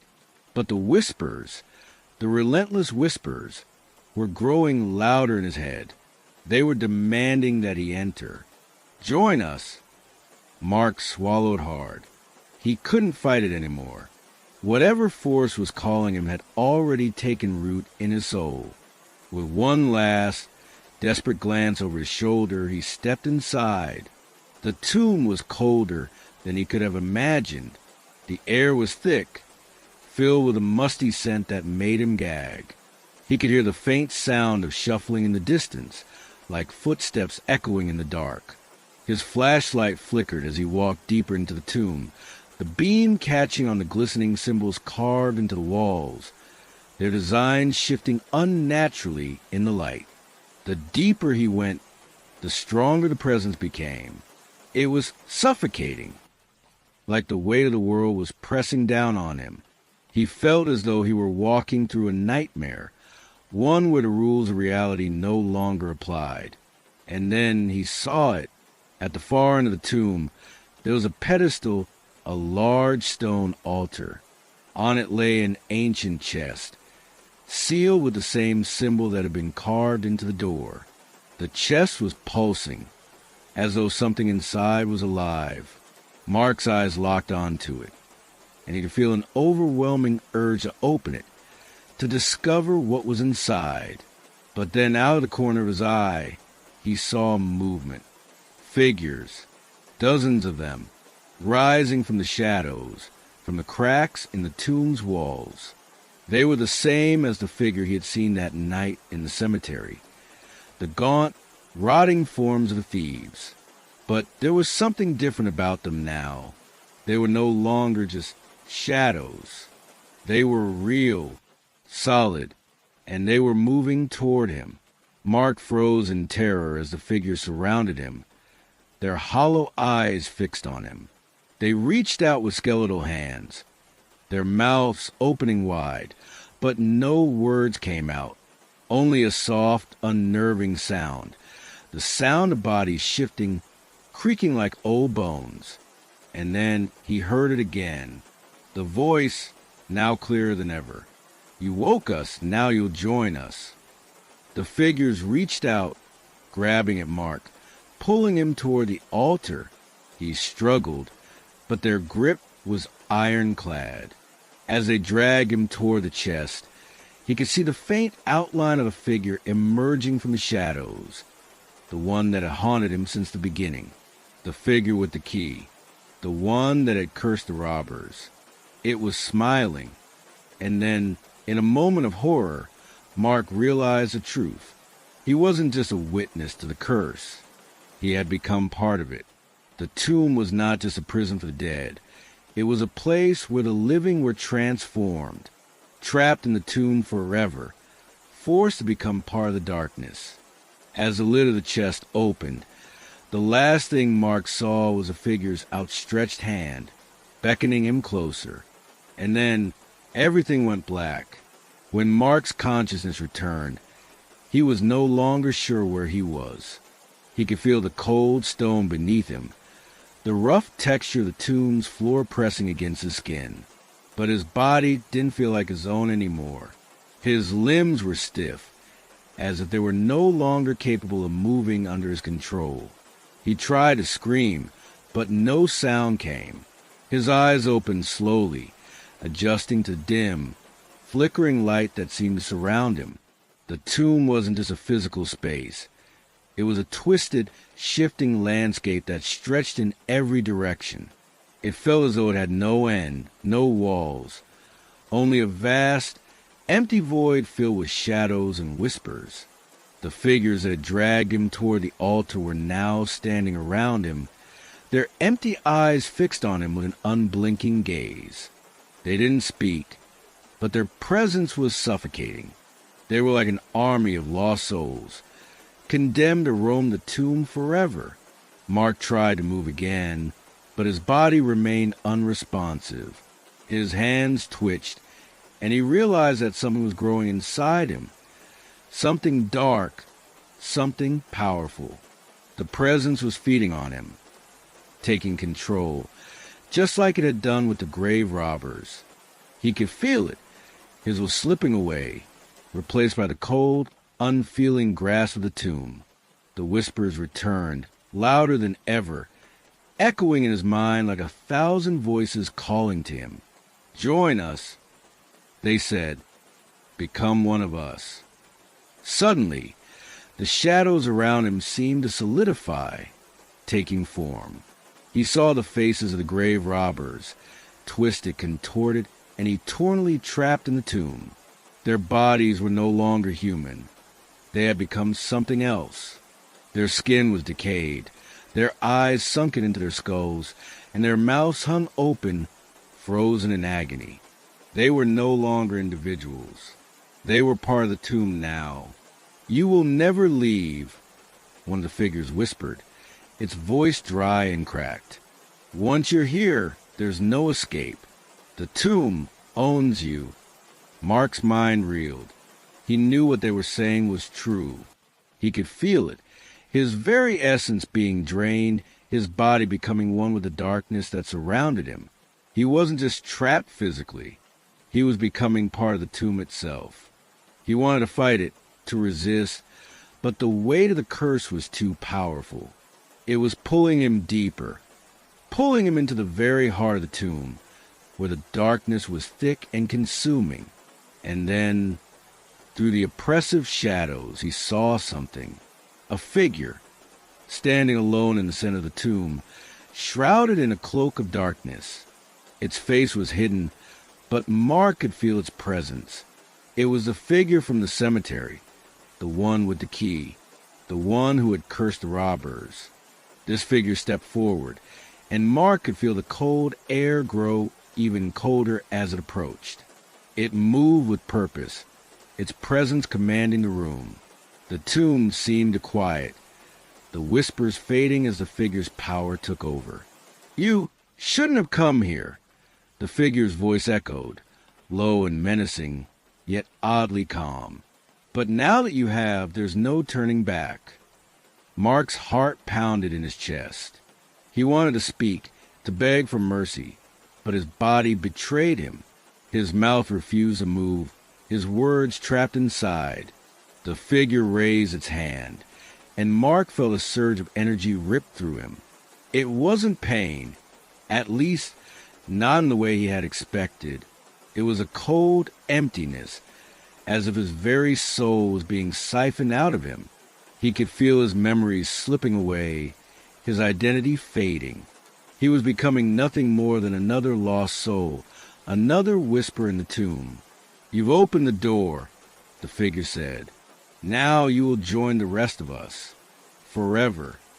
Mark's body began to dissolve into the shadows, his flesh turning to dust as he was pulled toward the altar. He wanted to scream, to fight, but it was too late. The tomb had claimed him. It was too powerful, too ancient. The curse was irreversible. As his vision faded and the shadows closed in, Mark saw one last thing, a glimmer of light, far off in the distance. It was the tomb's exit, the door he had entered through, now distant and unreachable. The curse had trapped him in eternal darkness, never to escape. The whispers continued, louder now, as the tomb grew silent once more. "You're one of us now," they said, and then everything went dark. Before we head into the next story, can I ask you something? When was the last time you heard a noise in your house and ignored it? Do you remember what it sounded like? A creak, a knock, a whisper? Sometimes we brush off what we're not ready to face. Let's hope that's not the case with this next story. What's really happening inside the cemetery is more than just mystery. It's a reality that challenges everything you believe about the supernatural. Have you ever stopped to wonder if cemeteries are really as peaceful as they seem? Or if, in fact, the dead don't rest in peace? What if I told you that on a night just like any other, cemetery workers were consumed by something far darker than any ghost story you've ever heard? And what if I told you the cemetery is not just full of bodies, but rather a force that lures the living and slowly devours them like an endless trap? I know you're probably thinking, that's impossible, right? You're not ready for the truth, but it's going to catch you off guard.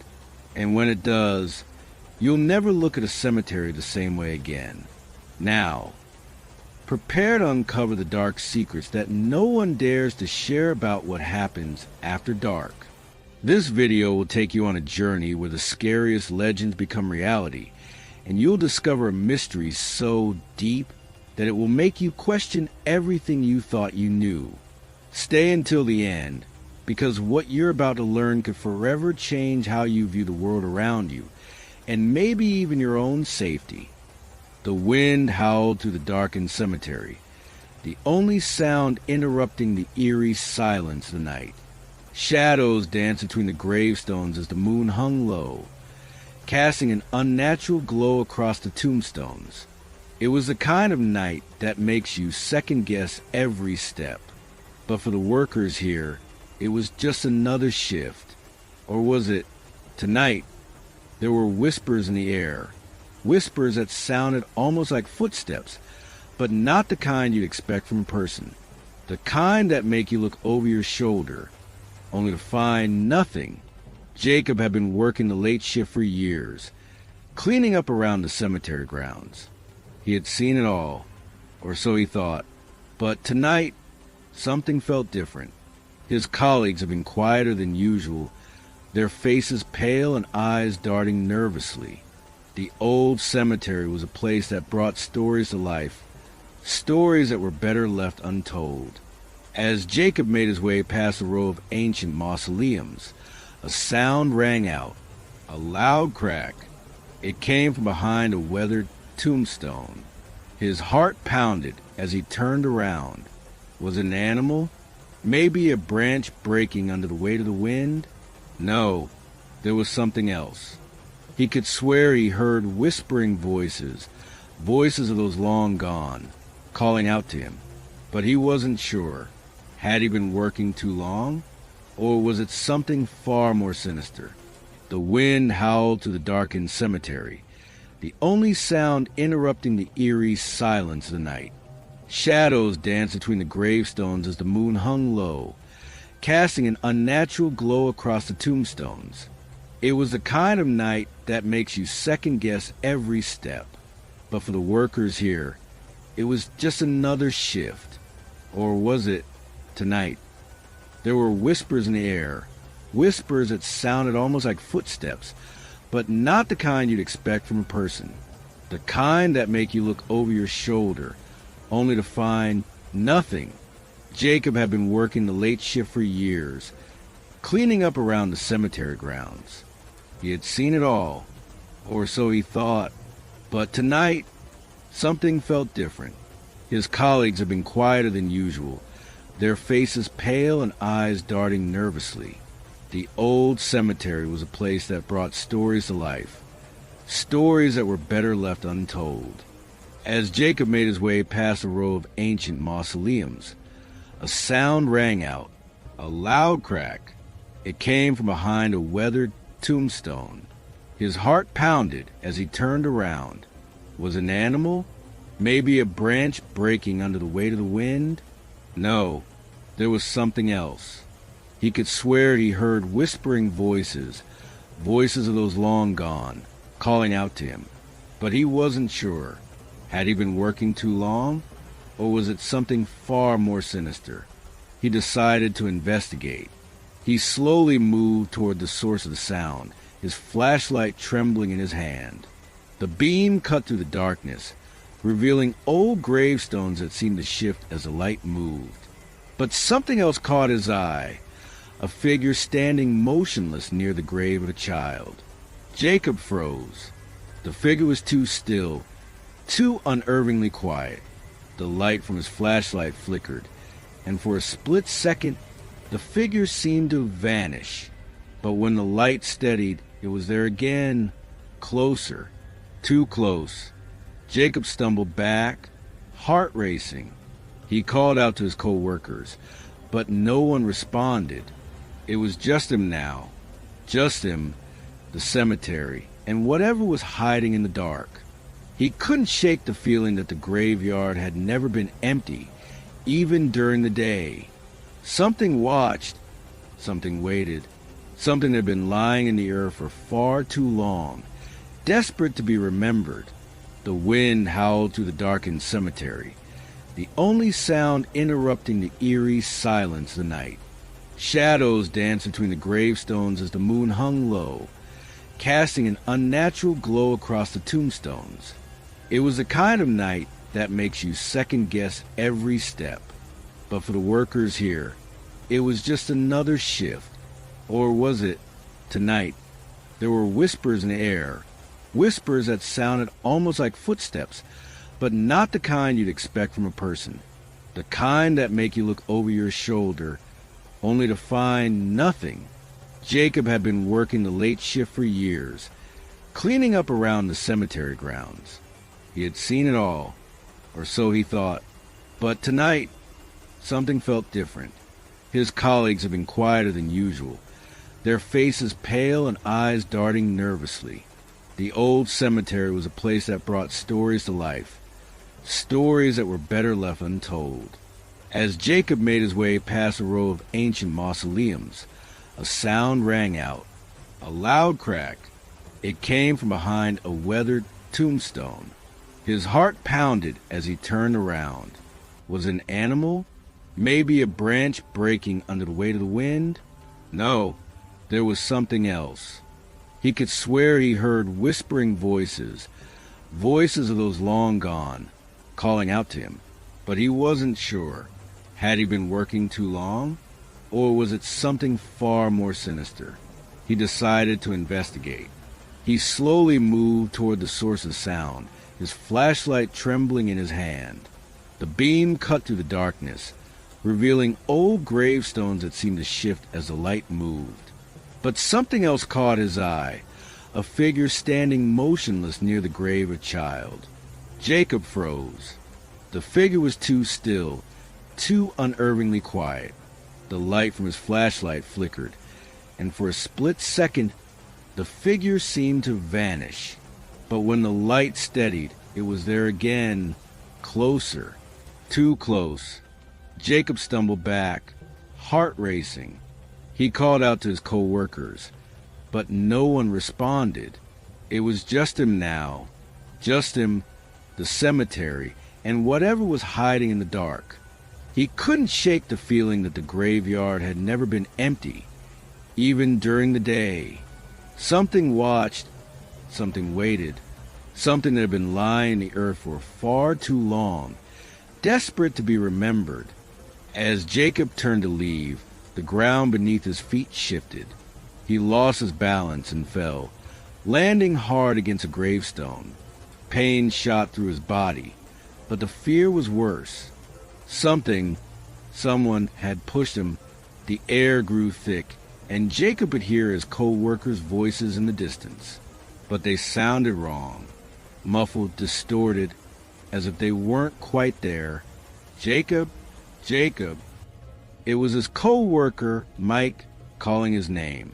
But as Jacob stumbled to his feet, the voice suddenly stopped.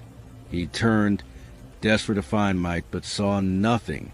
The ground beneath his feet trembled again, and in the distance he saw it. Another figure, standing motionless, its face hidden in shadow. Then it happened, a loud crash. Jacob rushed to the source, finding a co-worker, Dave, lying motionless on the ground, a broken shovel beside him. His body was twisted in an unnatural way, as if something or someone had forced him into that position. But no one else was around. No signs of struggle, no evidence of what had happened. Just a twisted, broken body of his co-worker and the overwhelming silence of the cemetery. The wind howled through the darkened cemetery, the only sound interrupting the eerie silence of night. Shadows danced between the gravestones as the moon hung low, casting an unnatural glow across the tombstones. It was a kind of night that makes you second-guess every step. But for the workers here, it was just another shift. Or was it? Tonight, there were whispers in the air, whispers that sounded almost like footsteps, but not the kind you'd expect from a person. The kind that make you look over your shoulder, only to find nothing. Jacob had been working the late shift for years, cleaning up around the cemetery grounds. He had seen it all, or so he thought. But tonight, something felt different. His colleagues had been quieter than usual, their faces pale and eyes darting nervously. The old cemetery was a place that brought stories to life, stories that were better left untold. As Jacob made his way past a row of ancient mausoleums, a sound rang out, a loud crack. It came from behind a weathered tombstone. His heart pounded as he turned around. Was it an animal? Maybe a branch breaking under the weight of the wind? No, there was something else. He could swear he heard whispering voices, voices of those long gone, calling out to him. But he wasn't sure. Had he been working too long? Or was it something far more sinister? He decided to investigate. He slowly moved toward the source of sound, his flashlight trembling in his hand. The beam cut through the darkness, revealing old gravestones that seemed to shift as the light moved. But something else caught his eye, a figure standing motionless near the grave of a child. Jacob froze. The figure was too still, too unerringly quiet. The light from his flashlight flickered, and for a split second, the figure seemed to vanish. But when the light steadied, it was there again, closer, too close. Jacob stumbled back, heart racing. He called out to his co-workers, but no one responded. It was just him now, just him, the cemetery, and whatever was hiding in the dark. He couldn't shake the feeling that the graveyard had never been empty, even during the day. Something watched, something waited, something that had been lying in the earth for far too long, desperate to be remembered. As Jacob turned to leave, the ground beneath his feet shifted. He lost his balance and fell, landing hard against a gravestone. Pain shot through his body, but the fear was worse. Someone had pushed him. The air grew thick, and Jacob could hear his co-workers' voices in the distance. But they sounded wrong, muffled, distorted, as if they weren't quite there. Jacob, Jacob. It was his co-worker, Mike, calling his name. But as Jacob stumbled to his feet, the voice suddenly stopped. He turned, desperate to find Mike, but saw nothing. The ground beneath his feet trembled again, and in the distance he saw it. Another figure, standing motionless, its face hidden in shadow. Then it happened, a loud crash. Jacob rushed to the source, finding a co-worker, Dave, lying motionless on the ground, a broken shovel beside him. His body was twisted in an unnatural way, as if something or someone had forced him into that position. But no one else was around. No signs of struggle, no evidence of what had happened. Just the twisted, broken body of his co-worker and the overwhelming silence of the cemetery. Jacob felt his breath catch in his throat. This was no accident. Something was hunting them. A voice suddenly echoed through the air, but it wasn't any of his co-workers. It was a whisper, cold and ancient. Leave, now, or join the others. Jacob's heart raced, the fear now overwhelming him. Every fiber of his being screamed to run, but something held him in place. An invisible force, the weight of the ground beneath him seeming to grow heavier. He turned, looking desperately for a way out, but all paths led back to the graveyard, to the place that seemed to stretch endlessly into darkness. It was like the cemetery was alive, breathing, watching him. As the wind picked up again, the whispers grew louder. They weren't just voices anymore, they were memories. Stories of the dead, tales of those who had worked here long before him, those who had tried to leave, but had never made it out. Suddenly, he saw it, the gravestone of a worker, long forgotten, worn down by time. The name on it was familiar. It was his own, Jacob. The whisper came again, closer this time, filling his mind, drowning out everything else. He could feel it now, the pull. The cemetery wanted him, wanted them all. He reached out to touch the gravestone, the stone cold beneath his fingers, but as his hand made contact, he felt a sharp tug. Something was pulling him down into the earth. His legs began to buckle. The ground seemed to swallow him whole. He screamed, but the cemetery didn't care. And just like that, he was gone. The wind howled through the darkened cemetery, the only sound interrupting the eerie silence of the night. Shadows danced between the gravestones as the moon hung low, casting an unnatural glow across the tombstones. It was a kind of night that makes you second-guess every step. But for the workers here, it was just another shift. Or was it? Tonight, there were whispers in the air, whispers that sounded almost like footsteps, but not the kind you'd expect from a person. The kind that make you look over your shoulder, only to find nothing. Jacob had been working the late shift for years, cleaning up around the cemetery grounds. He had seen it all, or so he thought.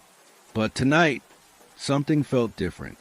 His colleagues had been quieter than usual, their faces pale and eyes darting nervously. The old cemetery was a place that brought stories to life, stories that were better left untold.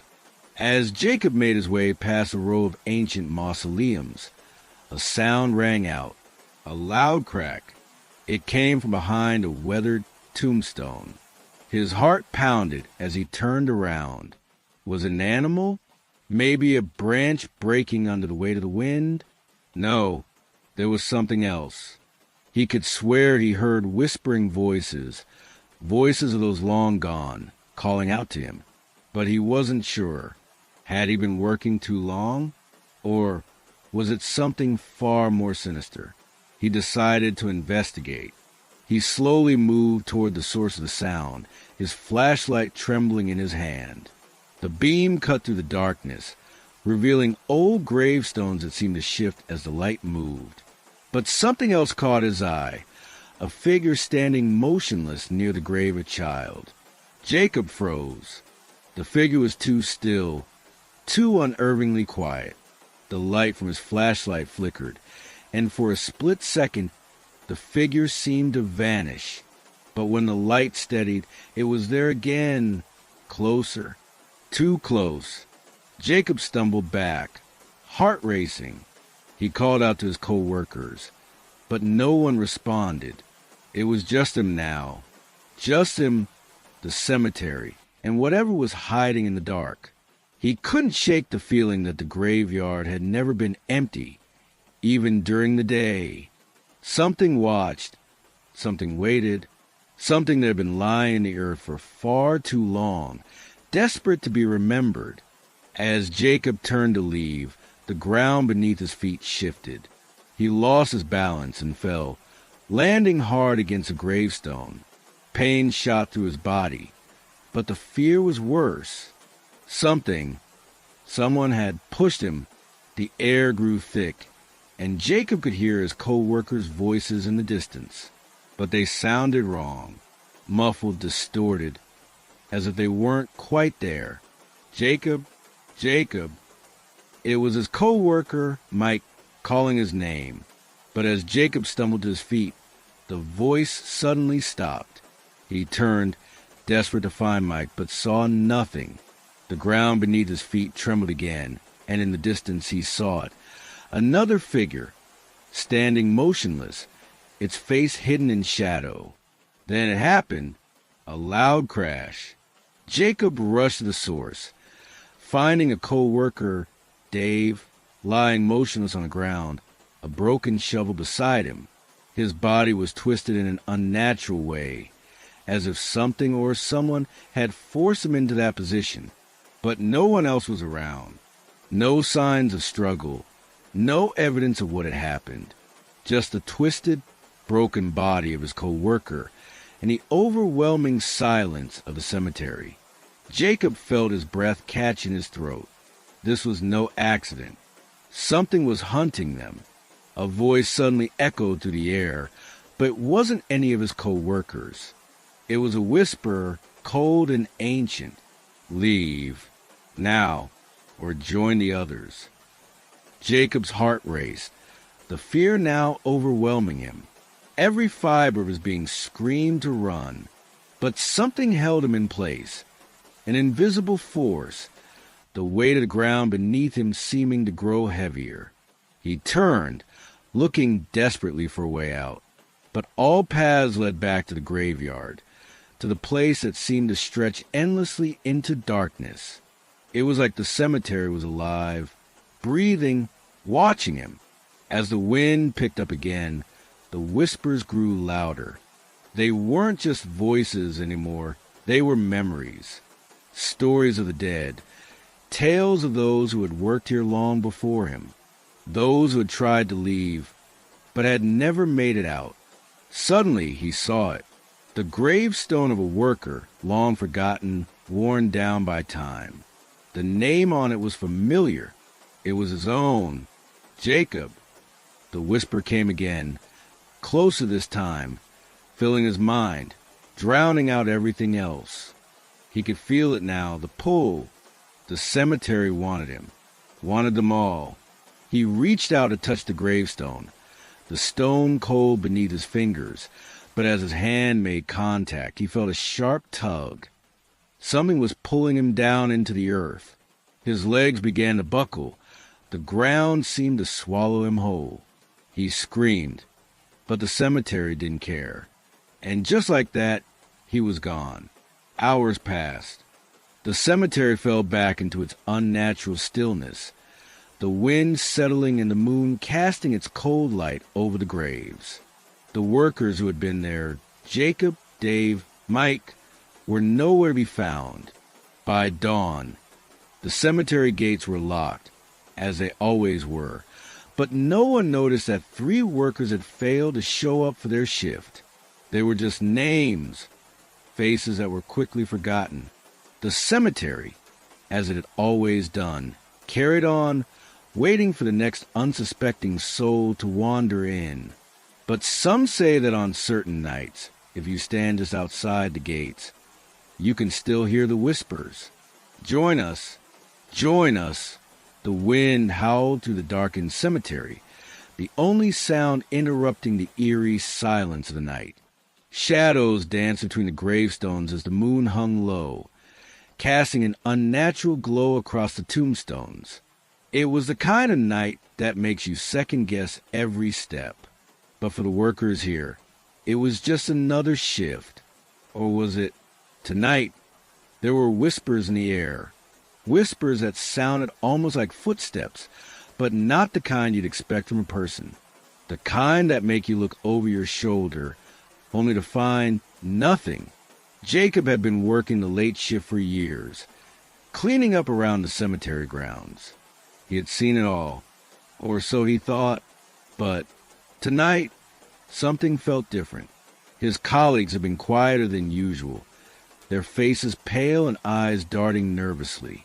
The old cemetery was a place that brought stories to life, stories that were better left untold. As Jacob made his way past a row of ancient mausoleums, a sound rang out, a loud crack. It came from behind a weathered tombstone. His heart pounded as he turned around. Was it an animal? Maybe a branch breaking under the weight of the wind? No, there was something else. He could swear he heard whispering voices, voices of those long gone, calling out to him. But he wasn't sure. Had he been working too long? Or was it something far more sinister? He decided to investigate. He slowly moved toward the source of sound, his flashlight trembling in his hand. The beam cut through the darkness, revealing old gravestones that seemed to shift as the light moved. But something else caught his eye, a figure standing motionless near the grave of a child. Jacob froze. The figure was too still, too unnervingly quiet. The light from his flashlight flickered, and for a split second, the figure seemed to vanish. But when the light steadied, it was there again, closer, too close. Jacob stumbled back, heart racing. He called out to his co-workers, but no one responded. It was just him now, just him, the cemetery, and whatever was hiding in the dark. He couldn't shake the feeling that the graveyard had never been empty, even during the day. Something watched, something waited, something that had been lying in the earth for far too long, desperate to be remembered. As Jacob turned to leave, the ground beneath his feet shifted. He lost his balance and fell, landing hard against a gravestone. Pain shot through his body, but the fear was worse. Someone had pushed him. The air grew thick, and Jacob could hear his co-workers' voices in the distance. But they sounded wrong, muffled, distorted, as if they weren't quite there. Jacob, Jacob. It was his co-worker, Mike, calling his name. But as Jacob stumbled to his feet, the voice suddenly stopped. He turned, desperate to find Mike, but saw nothing. The ground beneath his feet trembled again, and in the distance he saw it. Another figure, standing motionless, its face hidden in shadow. Then it happened. A loud crash. Jacob rushed to the source, finding a co-worker, Dave, lying motionless on the ground, a broken shovel beside him. His body was twisted in an unnatural way, as if something or someone had forced him into that position. but no one else was around. No signs of struggle, no evidence of what had happened. Just a twisted, broken body of his co-worker and the overwhelming silence of the cemetery. Jacob felt his breath catch in his throat. This was no accident. Something was hunting them. A voice suddenly echoed through the air, but it wasn't any of his co-workers. It was a whisper, cold and ancient. Leave. Now. Or join the others. Jacob's heart raced, the fear now overwhelming him. Every fiber of his being screamed to run, but something held him in place. An invisible force, the weight of the ground beneath him seeming to grow heavier. He turned, looking desperately for a way out, but all paths led back to the graveyard, to the place that seemed to stretch endlessly into darkness. It was like the cemetery was alive, breathing, watching him. As the wind picked up again, the whispers grew louder. They weren't just voices anymore. They were memories, stories of the dead, tales of those who had worked here long before him, those who had tried to leave, but had never made it out. Suddenly he saw it, the gravestone of a worker, long forgotten, worn down by time. The name on it was familiar. It was his own, Jacob. The whisper came again, closer this time, filling his mind, drowning out everything else. He could feel it now, the pull. The cemetery wanted him, wanted them all. He reached out to touch the gravestone, the stone cold beneath his fingers, but as his hand made contact, he felt a sharp tug. Something was pulling him down into the earth. His legs began to buckle. The ground seemed to swallow him whole. He screamed, but the cemetery didn't care. And just like that, he was gone. Hours passed. The cemetery fell back into its unnatural stillness, the wind settling and the moon casting its cold light over the graves. The workers who had been there, Jacob, Dave, Mike, were nowhere to be found. By dawn, the cemetery gates were locked, as they always were, but no one noticed that 3 workers had failed to show up for their shift. They were just names, faces that were quickly forgotten. The cemetery, as it had always done, carried on, waiting for the next unsuspecting soul to wander in. But some say that on certain nights, if you stand just outside the gates, you can still hear the whispers. Join us, join us. And for those who listen closely enough, there's one name that always seems to stand out from the rest. Jacob. Nobody really knows what happened to workers that night, but a few more have disappeared over the years. Every so often, people who wander too close to the gates of that cemetery claim they hear soft footsteps behind them. The scent of earth and decay fills the air, and the whispers become clearer. They say the cemetery is calling out to them. Some swear that if you stay too long, the ground will start to tremble beneath you, as though something is stirring below. And when that happens, the cemetery isn't just a place of the dead. It becomes a trap for the living. One thing's for sure, once you've heard the whispers, you're never quite the same. And neither is the cemetery. The workers who had vanished, the whispers, they weren't accidents. They were a warning.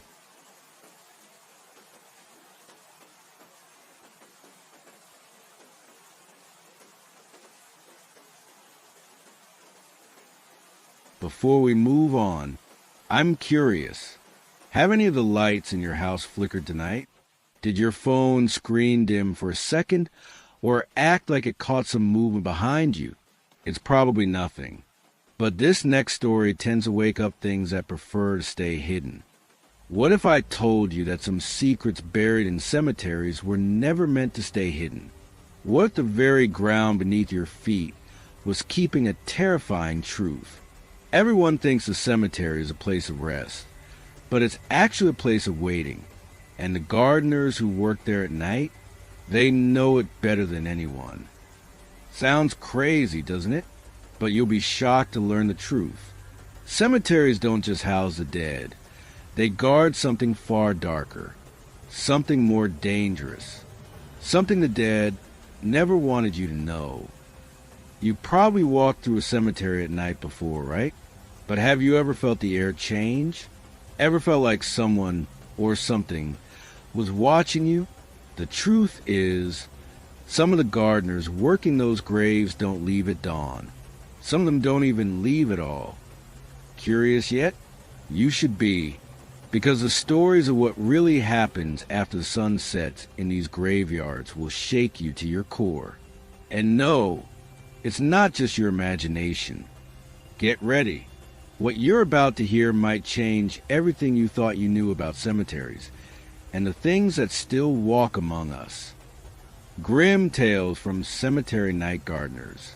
The cemetery was always quiet at night, a silence that felt almost sacred.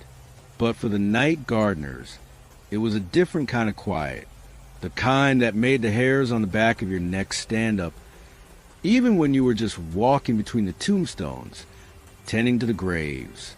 Every night, they walked the same path, their footsteps echoing against the cold, stone ground. The moonlight cast long, unsettling shadows that danced on the graves, and the air always seemed thicker, heavier, as if something unseen was watching. But no one really ever spoke about the things they saw during their late-night shifts. Things that didn't belong. That was until one of them, a man named Jack, couldn't keep the secret anymore. Jack had been working as a night gardener for nearly 10 years. He knew every corner of the cemetery. He'd seen the families bury their loved ones, the mourners grieving, and the occasional vandalism that had to be cleaned up. But nothing had ever prepared him for what he would encounter one late autumn night. It was just past midnight when Jack was walking along the east side of the cemetery near the old chapel. The wind had picked up, rattling the old trees, and Jack's footsteps became the only sound in the graveyard. That's when he heard it, the soft whisper of a voice, almost a humming, coming from one of the graves. He thought it was just the wind, but as he moved closer, the humming grew louder, clearer. The sound wasn't natural. It wasn't coming from the earth or the wind. It was coming from a woman whose grave was long forgotten. Her tombstone was cracked, covered in layers of moss, and the name on it had long faded into obscurity. But that night, it seemed to come alive. Jack, drawn by curiosity and fear, approached the grave. As he reached out to touch the weathered stone, he felt it, a cold, clammy hand clasping around his wrist. He yanked his hand back, but the pressure remained. Someone was still holding on to him from beneath the earth. He tried to pull away, but it felt like the ground itself was pulling him in. His heart raced as he fought to free himself, and in the struggle, the humming turned into a faint, guttural whisper. "Help me." Jack's heart skipped a beat. The whisper wasn't just from any grave. It was from her grave, the woman who had been buried. There was not at rest, and somehow she was still waiting for someone to listen. But Jack couldn't stay. He tore himself away from the grave, stumbling back, his breath shallow, as he turned to run. The moonlight cast one final glow on the gravestone, and for the briefest moment, he swore he saw the woman's figure standing at the edge of the grave, her eyes glowing like hollow pits. The cemetery was silent once more, but Jack knew something he couldn't ignore. Some graves weren't meant to be disturbed, and some spirits were never meant to rest. From that night on, Jack never worked alone in the cemetery, and he never spoke of what happened to anyone. But the whispering, the humming, it never stopped, and neither did the feeling that someone or something was always watching. As weeks passed, Jack's unease grew. The whispering was no longer just something he heard at night. He began to feel it.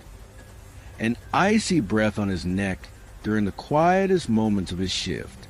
He could no longer walk the cemetery without the sensation of eyes watching him from the shadows, always just out of sight. One particular evening, Jack was working the furthest corner of the cemetery, near an old iron gate that led to a forgotten section, where the oldest graves were buried. This area had been abandoned for years, overgrown with vines, and most of the gravestones were half submerged in earth. Only the bravest dared to walk there. As he knelt to pull weeds from a particularly overgrown grave, Jack noticed something strange. One of the gravestones, the one closest to the gate, was disturbed. The soil around it was freshly turned, as if someone had recently been digging. But no one else was supposed to be there. The cemetery had been locked since dusk, and Jack had been working alone. Curiosity and dread mixed in his chest as he approached the grave. He bent down to inspect it, brushing aside the thick vines that had grown around the stone. The name carved into the gravestone was clear. This was the grave of Samuel Blackwood, a man who had died nearly 150 years ago. The grave itself was not special, just another marker of someone long forgotten. But as Jack looked closer, he saw it. A faint trail of blood, dry but unmistakable, leading from the grave into the surrounding woods. Against his better judgment, Jack followed the trail. It was faint, almost invisible in the moonlight, but it led him deeper into the shadows. With each step, the air grew heavier, colder. The sound of rustling leaves, the faint hum of the wind, it all seemed to stop, as though the forest itself held its breath. Then, as Jack reached the edge of the trees, something changed. He saw movement, something quick and dark, darting just out of sight. His heart began to race, and his hand instinctively reached for the pocket knife he kept with him. He turned, looking over his shoulder, expecting to see someone or something following him. There was nothing. Jack turned back to face the trail of blood, but now it seemed to be fading away, as though the earth itself had begun to erase its presence. The woods were quiet once more. No more humming, no more whispers, just the distant howl of the wind and the pressure in the air that told him to leave. But something pulled him forward. He couldn't explain it, but something was beckoning him further, and against every instinct in his body, he took another step, another, until he found himself standing in front of a small, abandoned shack, hidden deep within the trees. The door creaked as if pushed by an unseen hand, swinging open just enough to reveal a dim light flickering inside. Jack hesitated, but only for a moment, driven by an insatiable need to know what was happening in that cemetery. He stepped inside.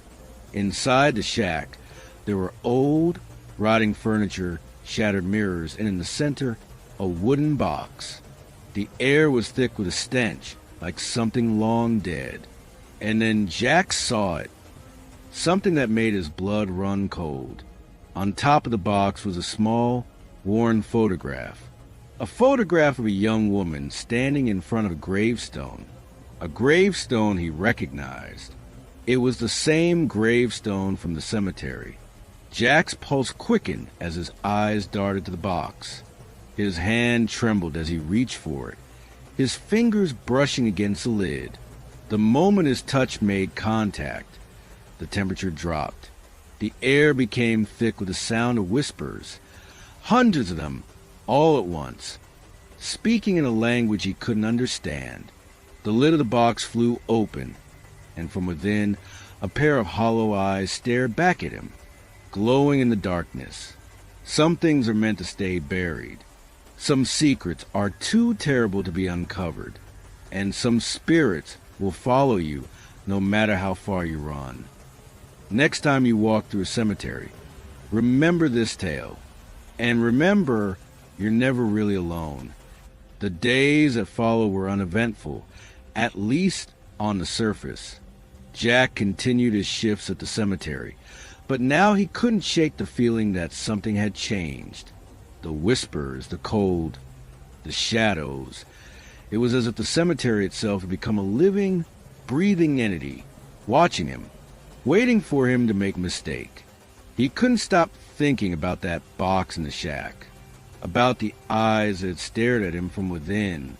No matter how hard he tried to push it from his mind, the image lingered like a stain that wouldn't wash away. And so, 1 week later, Jack found himself back at the cemetery. This time, not to work, but to confront whatever had been haunting him. It was just before dusk when he arrived, the cemetery gates creaking open as he stepped inside. The air was thick with the smell of damp earth, and the trees seemed to sway unnaturally, as though something moved beneath the branches.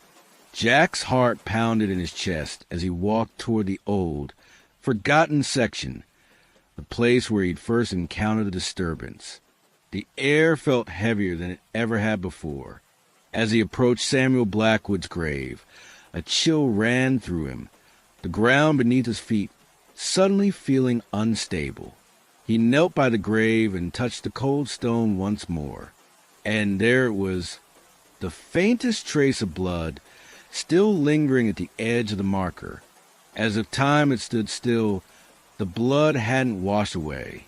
It was as though someone or something was waiting for Jack to find it again. He stood up quickly, shaking his head as if to clear it. He wasn't sure what he was doing, or why he felt compelled to come back. But before he could turn to leave, a sound reached his ears. A whisper, no louder than the rustling of leaves, but unmistakably close. He froze, the hairs on the back of his neck standing on end. It came again, this time a word he recognized. "Help!" Jack spun around, his heart racing. But there was nothing there. No one.